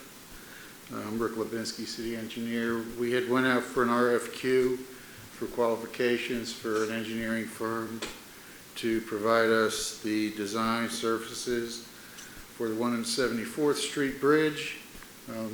Those RFQs came in. They were reviewed. The manager has listed the firms, and we're here to get approval on that listing so we can move forward with contract negotiations. Do we have questions from the dais? Commissioner Lama? No, this is great. I mean, I can't wait to have a pedestrian bridge there. Obviously, it's a high pedestrian traffic area, and that's where we really need a pedestrian bridge. above all. So, yeah, I just can't wait for this to move forward and to be expedited if possible. Commissioner Goldman? I'm departing from that. I've, long been ambivalent about, these bridges, and, I'm trying to continue along that lines. I'm waiting for the next commission to make those decisions. So I'm not in favor of moving forward until the next commission really is completely implemented. Commissioner Viscar? I don't have any comments. No comments? Okay. Can I get a motion? So moved. Second. All in favor? Aye. Aye. Any nays? No. The resolution passes 3-1. I'm sorry, just for the record, we did have a public speaker's card. It was Jerry Joseph, but he's out. Okay, thank you. 10R is a resolution ratifying a First Amendment to the agreement with G Concrete Development with the Bella Vista Bay Park reconstruction. This resolution is part of the Bella Vista Park project. G Concrete is the contractor presently rebuilding our dock for us. We have just received the Miami-Dade approval to remove all the mangroves on the property. And since he's there, he's the best contractor for our use. We tried to get additional quotes. We had no luck. And he's the best guy suited to come in and finish the job for us. So this will include mangrove removal, some riprap construction along the seawall, and then filling of the property. So we will end up with a nice, clean, flat site that we can design for a park in the future. Any questions from the commission? Commissioner Goldman? All in favor of the construction and the improvement of that particular park. It will be great to see that happen. I know that this is residual from the hurricane, and it's not really about that. And we're hoping that the staging of the community center will continue to be expedited, so we can get this park underway. So I'm all in favor of that. Commissioner Lama, anything? No comments. Commissioner Viscar? I'm all in favor of being reimbursed by FEMA. So Very good. we're good. So you'll want to take a motion? So moved. Can I get a Second. Aye. All in favor? Aye. Yes. Thank you. 10S is a resolution approving change order number 9 to the agreement with Nunez Construction for the Gateway Park Center. This change order agreement is to correct some faulty joints in the garage that are creating drainage issues as they go from floor to floor. Has to do with some original design mistakes, I would say, with the way the ramps end and slope. So we've been working real well with Nunez on the whole project. They've done some other overall garage work for us, like the fire alarms that needed to be upgraded. So we're looking to use them again to do this fix. Okay. Commissioner Viscar, any questions? No questions. Commissioner Goldman? Commissioner Lama? Nope. Can I have a motion? So moved. Second, please. Second. All in favor? Aye. Aye. Thank you. 10C is a resolution approving a First Amendment to the agreement with Suma Mechanical Contractors for preventive maintenance services. Honorable Mayor and Commission, we have a current agreement in place with SMC for 5 years for maintenance of our HVAC, air handler units, multiple components over at Pelican Park. This is a request to increase, there's a little over 2 years left. It's a request to increase the amount of the contract. A couple of reasons. One, we don't have warranty on like the pipes and different components that connect to the chiller. And over time, there's different repairs that have to happen with that. And then in addition, we upgraded the filters at the facility as a result of COVID. We went to MERV 13s. There's an increased amount, the cost of the filter themselves, and then you have to replace them more often. So those are the reasons for the request. Okay. Any questions? Do you really need air conditioning? I do. Thank you for asking that question, Just Commissioner checking. Viscar. I wasn't sure. Gotta be diligent. Would someone like to make a motion? So moved. Second. Okay. All in favor? Aye. Aye. Thank you. Thank you. 10U is a resolution approving a third amendment to the agreement with Brightview Landscape Services. Honorable Mayor, City Commission. This is our third amendment to the contract with Brightview. This is our renewal for the landscape services for right-of-ways. Any questions? Someone can make a motion? I'll move. In a second? Second. All in favor? Aye. For the record, we did have another public speaker card from Jerry Joseph for this item, but he is not present. Okay, thank you. Thank you. 10V is a resolution approving an agreement with Pay by Phone Technologies to provide a mobile payment program for parking services. Mayor, members of the commission, this is a 5-year agreement with Pay by Phone. They're the company that we use for mobile parking services, and we've used them in years past, and we'd like to recommend approval. Does anyone have any questions? Can I get a motion, please? So moved. Can I get a second? All in favor? Aye. Aye. It's a great mobile payment program, by the way. Very good. Very effective. NW? 10W is a resolution approving an agreement with Victor H. Guevara for professional consulting services. Yeah, this is, Hugo Rivera is the engineer who, I think some of you have met. Hugo was the leader of the storm drainage improvements that we made in the early 2000s, the upgrading of our pump station in Golden Shores. He's been back, and he's been working with us on the Golden Shores pump station, and this will keep him assisting and training our people on that and overseeing the Central Island drainage project Yes. Victor's great. as our owner's representative. Anyone have any questions? Can I get a motion, please? So moved. Can I get a second? All in favor? Aye. Okay. And we are now in discussion items. 12A is a discussion regarding an ordinance requiring disclosure of building engineering reports. We started with Commissioner Viscar, and we're I was going to say that if you guys don't mind, maybe we can punt this to next month. And we can. not at all. Any objection? I am None. All right, we'll just discuss it next month. It's running, it's Thank getting late. you. All right, Okay. next. Commissioner Goldman. Okay, just a very brief discussion. As you know, in the most recent budget workshop, we spoke about, or I spoke about, the deferral or the moving of the timeline for the construction of the pedestrian bridge over Collins Avenue on 180th Street. I just want to restate that, again, with the changes afoot and the new commission that will be underway over the next few months, certainly this is something that should be, the timeline should be moved over, and that decision about that particular bridge, that's a $10+ million or whatever it is, that can be moved forward into the next commission.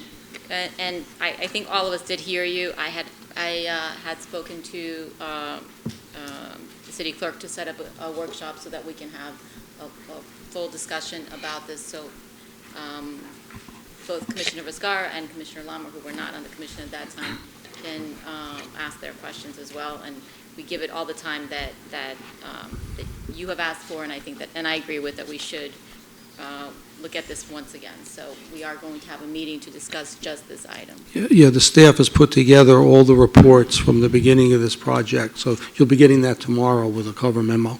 Okay, thank you. I don't know why we're, do we need the workshop immediately, or can we wait until, after the new commission is fully vested? Do we have to have this workshop right away? We're going to get information from the city manager tomorrow, so we can make that determination at that time. But right now, I'm leaning towards having a meeting as soon as possible. Well, it's not a meeting, it's a workshop, so. A workshop, all I yeah. requested was the moving of the timeline over, right? Right, but I would like to have a workshop so that Commissioner Viscar and Commissioner Long can ask their questions. I mean, and just in general, even if we had been part of the conversation, I mean, there's a lot of data, there's a lot to review. There's a lot, and Yep. there's a lot of time that's passed, absolutely. I think, Hopefully, we'll have more than 2 days to do it, like the last well, the thing about the agenda workshop item. is. We're not you voting can- at a workshop, so we could ask all the questions, that we want and really take Right. the time to have the discussion, so it's not at the end of a meeting. And you're not limited to a strict schedule in terms of when we get the agenda. I mean, there's a lot more. Absolutely. We can request the time we need to review whatever we're given. I agree. Do we have any public? That's it. There's no citizens forum request. No citizens forum, so Motion to adjourn. can I get a motion to adjourn, please? So moved. Thank you, Commissioner you. Goldman. You don't need a second for that, because I was ready.